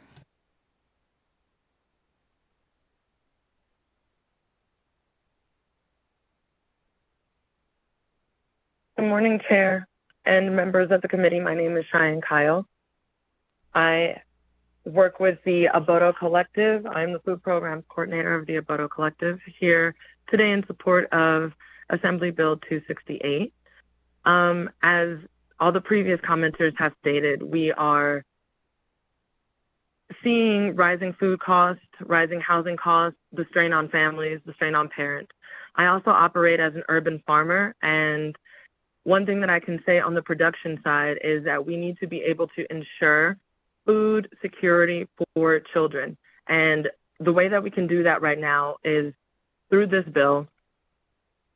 This can ensure that children who only have access to food and nutrition at school are going to be able to take food home, be able to have breakfast, a nutritious breakfast. Most of us as adults aren't able to function properly without our morning coffee. And I think that it is a lot to ask for tiny humans, people who are still learning their bodies and learning themselves, to commit to the mental fatigue and cognitive fatigue of a school day and what that does for them emotionally. In my personal life, I am also a bonus mom, and both of my kids have very dramatic responses to the drops in blood sugar from just having them in safety and them not having a snack because we didn't know that we were going to be in meetings long. This is a very real circumstance. I think in a lot of ways, we assume that it is on some part neglect on the parents or in some way just not being able to properly plan for your children on that day. And that's not always the circumstance or the case. We are doing our best as parents. We are doing our best as community members. And this is the reality of the situation.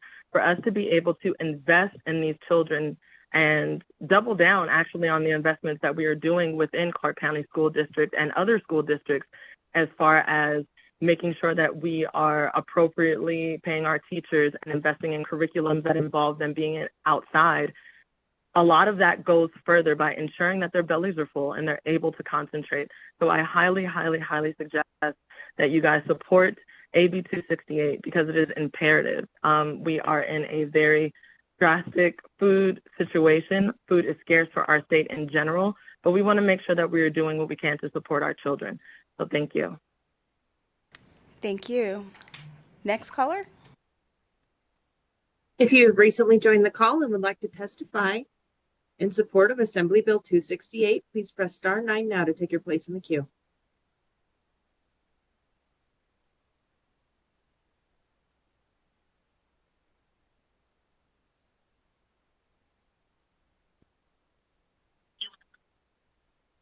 Hello, Chair, Vice Chair, members of the Assembly Ways and Means. My name is Gil Lopez, GIL-LOPEZ with the Charter School Association of Nevada, here in support of AB 268, the bill that gives universal breakfast and lunch to our schools.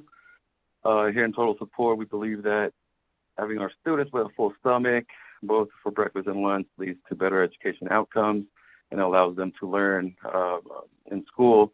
For those reasons, we support our charter schools being part of the program and also the benefits that a nutritious meal gives to our students. So thank you very much for your time.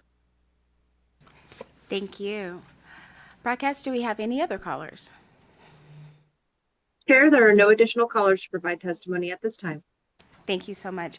Then we will move to opposition. If there's anyone here in Carson City that would like to testify in opposition of Assembly Bill 268, I invite you to the table and to the table in Las Vegas. We will start here in Carson City. Remember to state and spell your name for the record. Good morning, Chair and Committee. My name is Lynn Chapman, Lynnchapman, and I'm the State Vice President of Nevada Families for Freedom. Noah Webster Education Foundation did an evaluation of national school lunch programs, and this is what they found. The Heritage Foundation pointed out, quote, according to the Office of Management and Budget, the National School Lunch Program lost nearly $800 million owing to improper payments in fiscal year 2018, while the school breakfast program lost $200 million. The Office of Management and Budget calls these programs high priority because of the misspending. According to the USDA's, quote, school nutrition and meal cost study, it found the reported cost of offering school meals generally exceeds the federal reimbursements allotted for those meals. It doesn't appear that the country in general can afford to provide free school meals to all students, regardless of their qualifying status. According to another study, the estimated $1.2 billion worth of school food is wasted each year. Skeptics of free meals for all school children fear the waste will only continue to rise if free school meals are an option. A Cambridge University Press study appears to support those concerns. Quote, U.S. public schools, which serve 7.4 billion meals to more than 30 million children, represent a prime target for food waste reduction. Previous research suggests that food waste in U.S. public schools is substantial in magnitude and value. As school breakfast program participation continues to increase and free school meal programs expand, total food waste in such programs is expected to rise, unquote.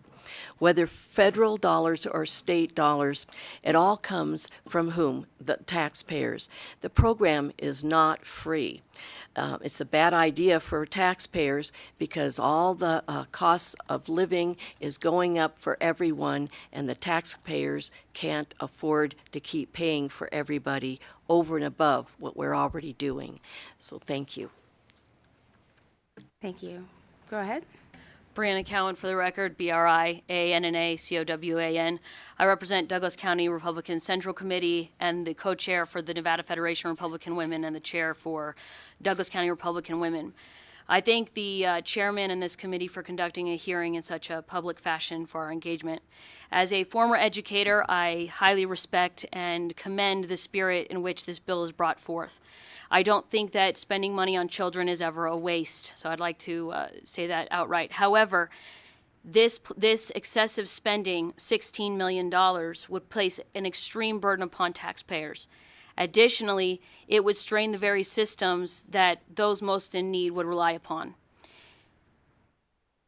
It seems to me that if we are concerned about the income level, we could address the income level of those individuals who might qualify for such programs rather than writing a blanket statement allowing every child to receive these funds. Further, we've talked a lot about the responsibility of children. The responsibility for children relies to their parents and not to the school board or to government. And so implementing such a plan would remove the responsibility of parents to their children and would be an unwelcome encroachment of government upon the family. I urge you to oppose this bill, and I thank you for your time. Thank you. Go ahead. Good morning, Chair and Committee. My name is Jim DeGraffenreid, JIMDEGRAFFENREID. I'm Nevada's Republican National Committeeman, here in opposition to Assembly Bill 268 on behalf of the Nevada Republican Party. It is not the government's place to assume parents' responsibility to feed children with taxpayer funds. Particularly since this is universal with no means testing, the state is spending money where there is no need to do so. We appreciate the conversation earlier that it is not 100% of the students 100% of the time, but even at the reduced amount of this appropriation, taxpayer dollars are still being spent in areas where there is no need. This appropriation was vetoed as AB 319 in the 2023 session by Governor Lombardo. In his veto message, he stated very clearly that the problems with this appropriation included ensuring students have proper nutrition in order to facilitate learning is an important goal.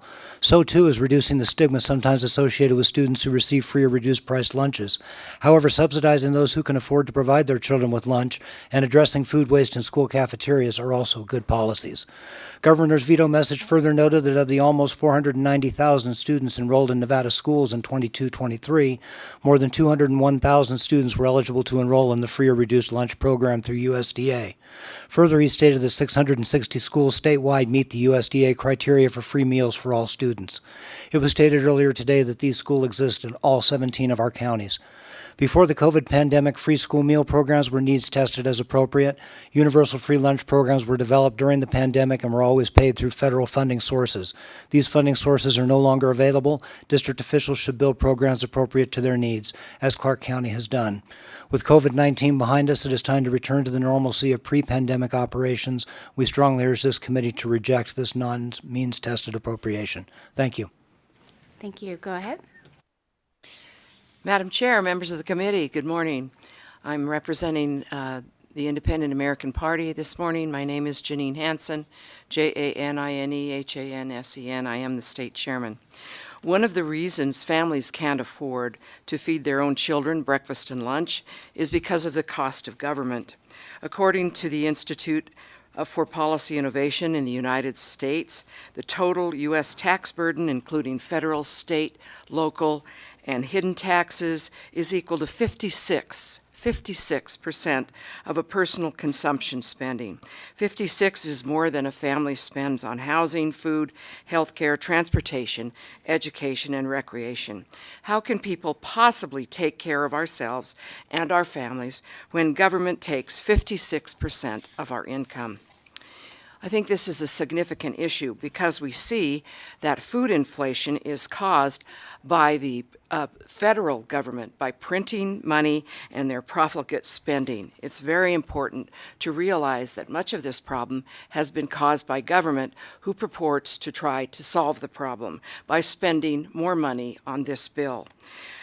I think it's important to note that children will learn through this bill to depend on government rather than on their own families and themselves in the future. I think it's very important if we were raising independent children to be able to take care of themselves, that we don't teach them that the government provides everything they need.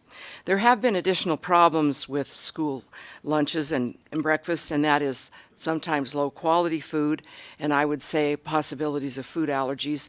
I know I have 17 grandchildren, and that can be an issue with many of them allergic to wheat, milk, eggs, and so that's another issue that it would have to address. So remember that it's important to teach our children to be independent, to depend on their families and themselves, and that government is the root of this problem, causing food inflation by their profligate spending. Thank you. Thank you. Go ahead. Good morning, Madam Chairman and Assembly members. My name is James Gansinger. It's Jamesansinger. I'm here to speak on behalf of the Nevada Republican Party in opposition to this bill. This is a bill that I think is presented with very good intentions and with very good intended consequences. However, I think it is a bill that will demonstrate quickly the law of unintended consequences. As we've heard here today, there are approximately 500,000 students in the Nevada school system. And we've heard here today that 130,000 of those students don't have access to regular meals. The bill that we have here today is addressing that problem by providing free meals to 500,000 students to address the problem of 130,000 students. Other data would indicate that number may be bigger than the 20% that the 130,000 represents. It could be up to 40%. It might be 50%. It might be 60%. But I ask you, is the best way to resolve problems for 50% of the students by giving free meals to 100% of the students? And I understand the desire to avoid the stigmata that comes from a free meal program that's needs-based. But I ask you, is this the best way to do that? Is the best way to avoid that stigmata to give free meals to children who don't need free meals and who probably don't want free meals? This country and this state is facing a huge obesity problem. The numbers indicate that the NIH tells us recently that might be 1/3 of the student population. Other numbers indicate it's about 20%. That obesity problem is heavily weighted toward children from financially disadvantaged families. How do we address that issue with the food program and the meal program that's being addressed here by AB 268? When it was a $43 million program dealing with 500,000 students, that came out to $85 per year per student. Now that number's been reduced, but I think it's a reduction that's a pro rata deduction, so that even though now we're talking $16 million a year for each of 2 years, with a reduced number of students, you still come out with the same $85 a year per student.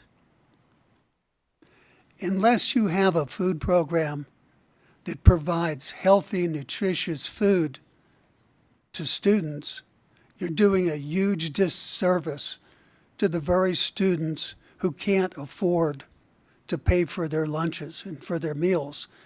That's the lower class, the financially disadvantaged students who are already heavily weighted toward obesity. Now you're going to provide them $85 a year in food. What do you get for $85 a year? If there was just 85 Could you wrap school up your days. comments, please? I'm sorry. Could you wrap up your comments, please? Yes. Thank you. If you had just 85 school days a year, that's $1 a day per student. They're not having eggs for breakfast because eggs cost $1. So I ask you, what do you get from this program? You get actually a disservice to the people who need it the most, because you're going to end up feeding them unhealthy, unnutritious food because you simply can't afford to pay for anything better. Thank you. I appreciate the time. Thank you. Not seeing anyone else here in Carson City in opposition, no one at the table in Las Vegas. Broadcast, do we have anyone joining us on the phone line that would like to testify in opposition of Assembly Bill 268? To testify in opposition of Assembly Bill 268, please press star 9 now to take your place in the queue.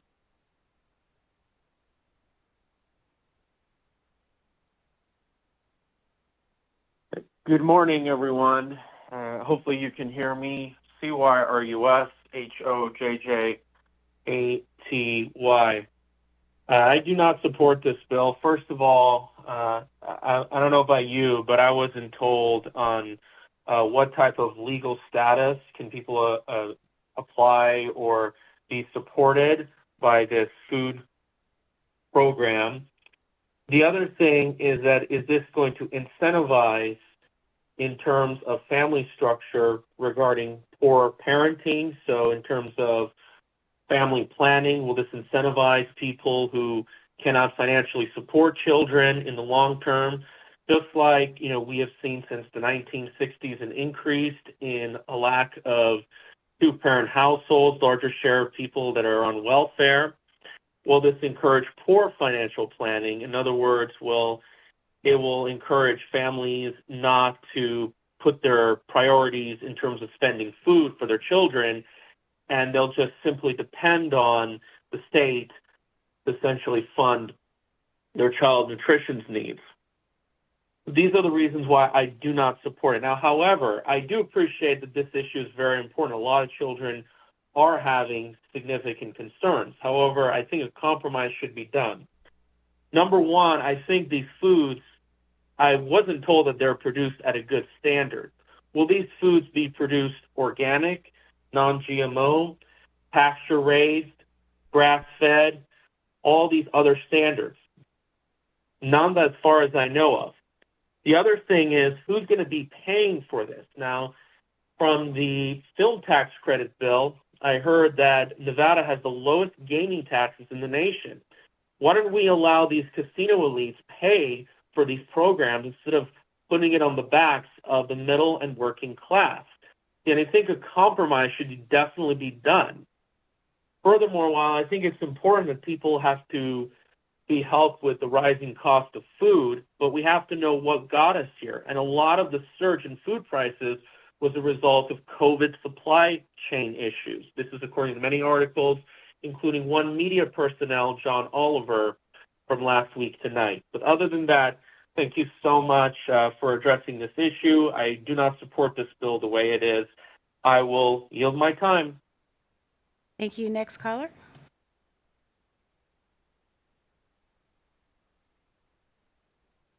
Hi, Yolanda Knaak, Knaak. I'm calling representing myself. I am opposed to this bill.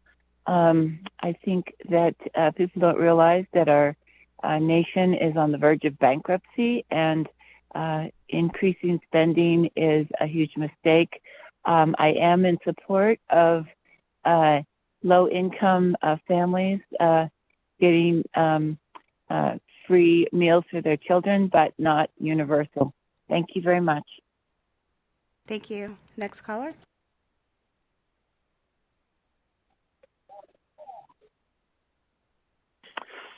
Good morning, Madam Chair and members of the committee. Bob Russo for the record. I oppose AB 268 with its hefty $86 million price tag.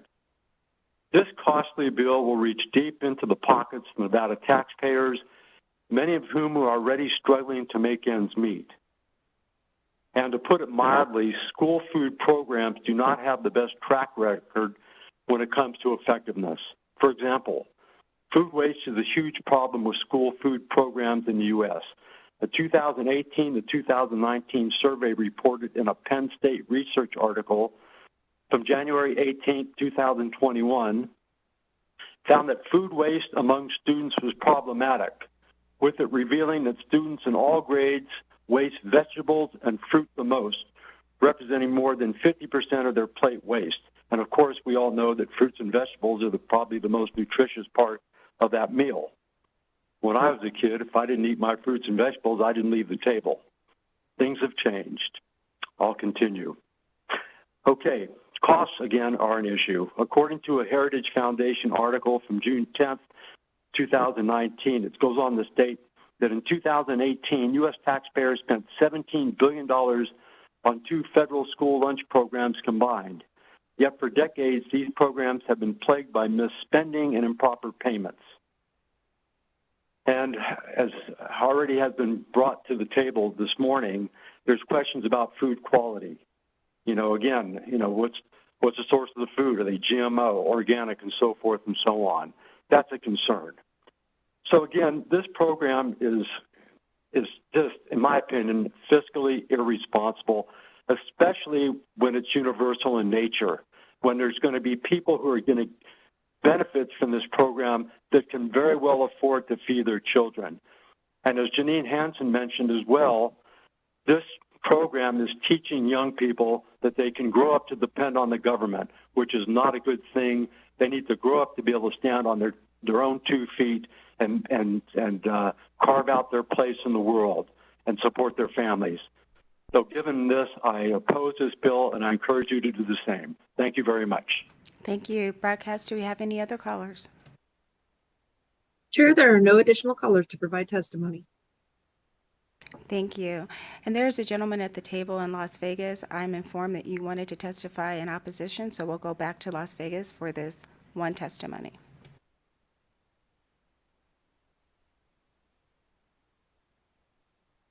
Go ahead and push the button, then state and spell your name for the record.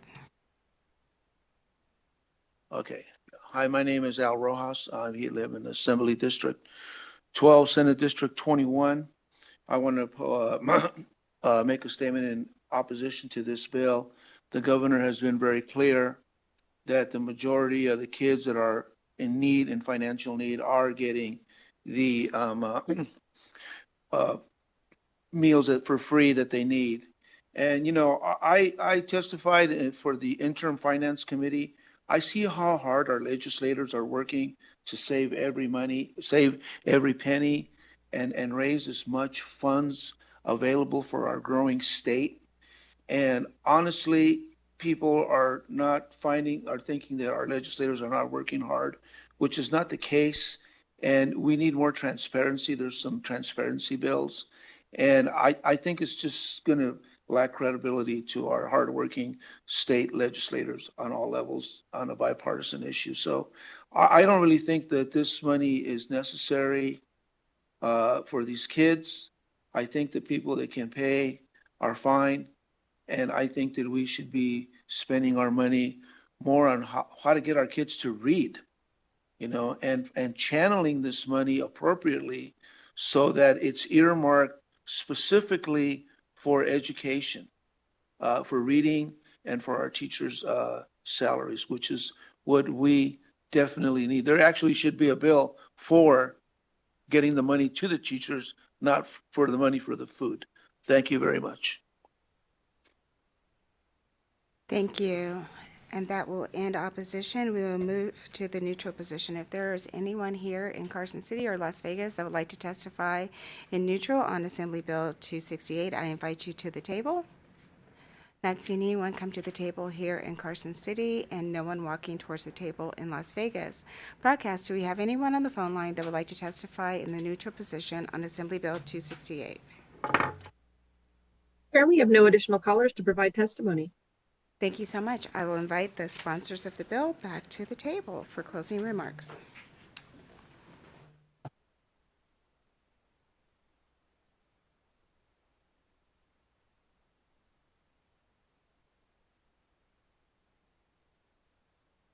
Thank you, Chair, and we're both going to give just some quick closing remarks. By passing Assembly Bill 268, we affirm our commitment to all children in Nevada, not just some. We recognize that investing in their nutrition is investing in their future. This is a very different bill with a very different price tag from last session, and a lot of that's due to the good work of Clark County School District providing free and reduced lunch to all of their public students. So let us come together and ensure that every student has that opportunity to succeed in our state. Thank you, Chair, and thank you, Committee. Thank you. Thank you so much. Assembly Ways and Means, Shay Backus, Assembly District 37. For the record, I just wanted to reiterate what Dr. Keating had indicated, that a lot of us legislators had the opportunity to go tour the CCSD facility where they produce all of the meals that are delivered to each and every public school in Clark County. And when we were there, of course, I have a food allergy. I can't eat gluten. So I started asking lots of questions. And they had a special area for each of the children that had food allergies that are being addressed. But the key point is and I think some of the complaints from the kids is sometimes the food is not the tastiest food because it is healthy. And that's one of the key things that you will see with these universal free meal programs, is that the key is the nutrition that is put into these meals. And this may sometimes be the only nutritious meals that a child may receive. So that is key to answering those issues. So by supporting AB 268, we will not only be investing in our children's nutrition, we'll be investing in their future and the future of Nevada. Every child in Nevada deserves to start their day with the nourishment they need to learn, grow, and thrive. Thank you. Thank you. And with that, we will close the hearing on Assembly Bill 268. And members, you'll be excited to know that while we were here, we got 2 more BDRs, so we are going to have a little more work on our plate. So I will remind the members that a vote in favor of the introduction of these BDRs does not imply your commitment to support the measure later on. All this action does is allow the BDR to become a bill and enter the legislative hearing process. So with that, we have BDR 23-935. It revises provisions relating to collective bargaining agreements. And I will entertain a motion to introduce. So moved. Thank you. I have a motion and a second for BDR 23-935. Any discussion on the motion? Not seeing any. All in favor, please say aye. Aye. Any opposed? And the motion carries. And then our next BDR introduction is BDR 34-937, which revises provisions relating to education. I'll entertain a motion to introduce. So moved. Second. We have a motion and a second. Any discussion on the motion? Not seeing any. All in favor, please say aye. Aye. Any opposed? And the motion carries. Thank you all.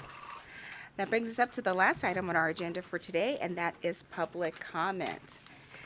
If you'd like to make public comment, I invite you to the tables both here in Carson City and in Las Vegas. If you'd like to call in for public comment, you may do so now at 888-475-4499. Our meeting ID is 853-1851-4969. Then please press pound. Not seeing anyone here in Carson City for public comment, so we'll go to Las Vegas and then we'll go to the phone lines. And remember to state your name and spell your name for the record, and you have 2 minutes. Yes, my name is Al Rojas. I live in Assembly District 12, Senate District 21.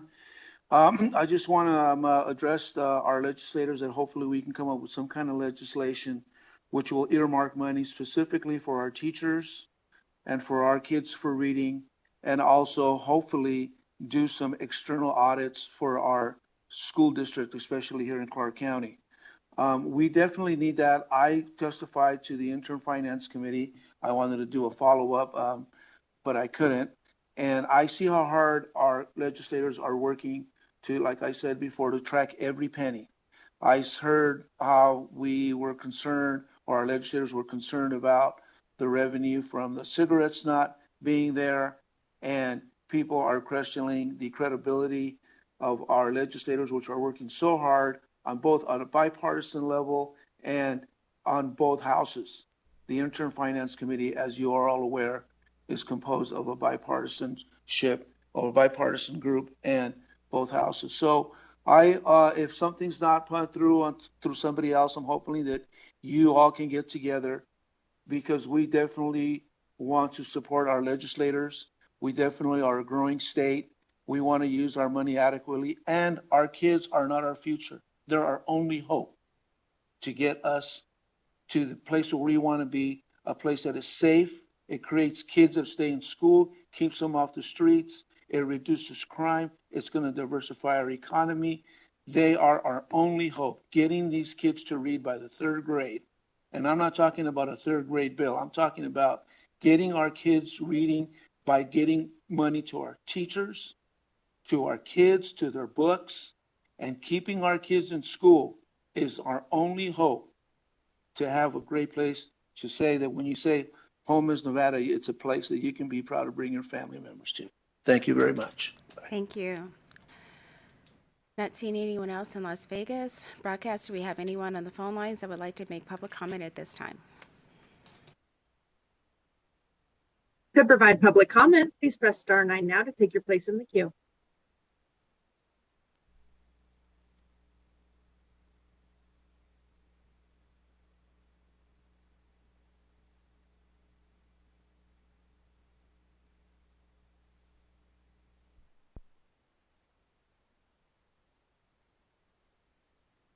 Caller with the last 3 digits, 490, please press star 6 to unmute.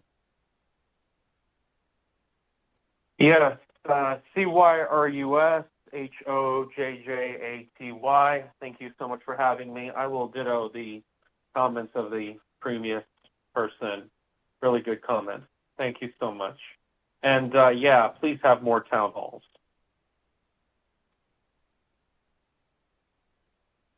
Thank you. Next caller. Chair, there are no additional callers to provide public comment. Thank you so much.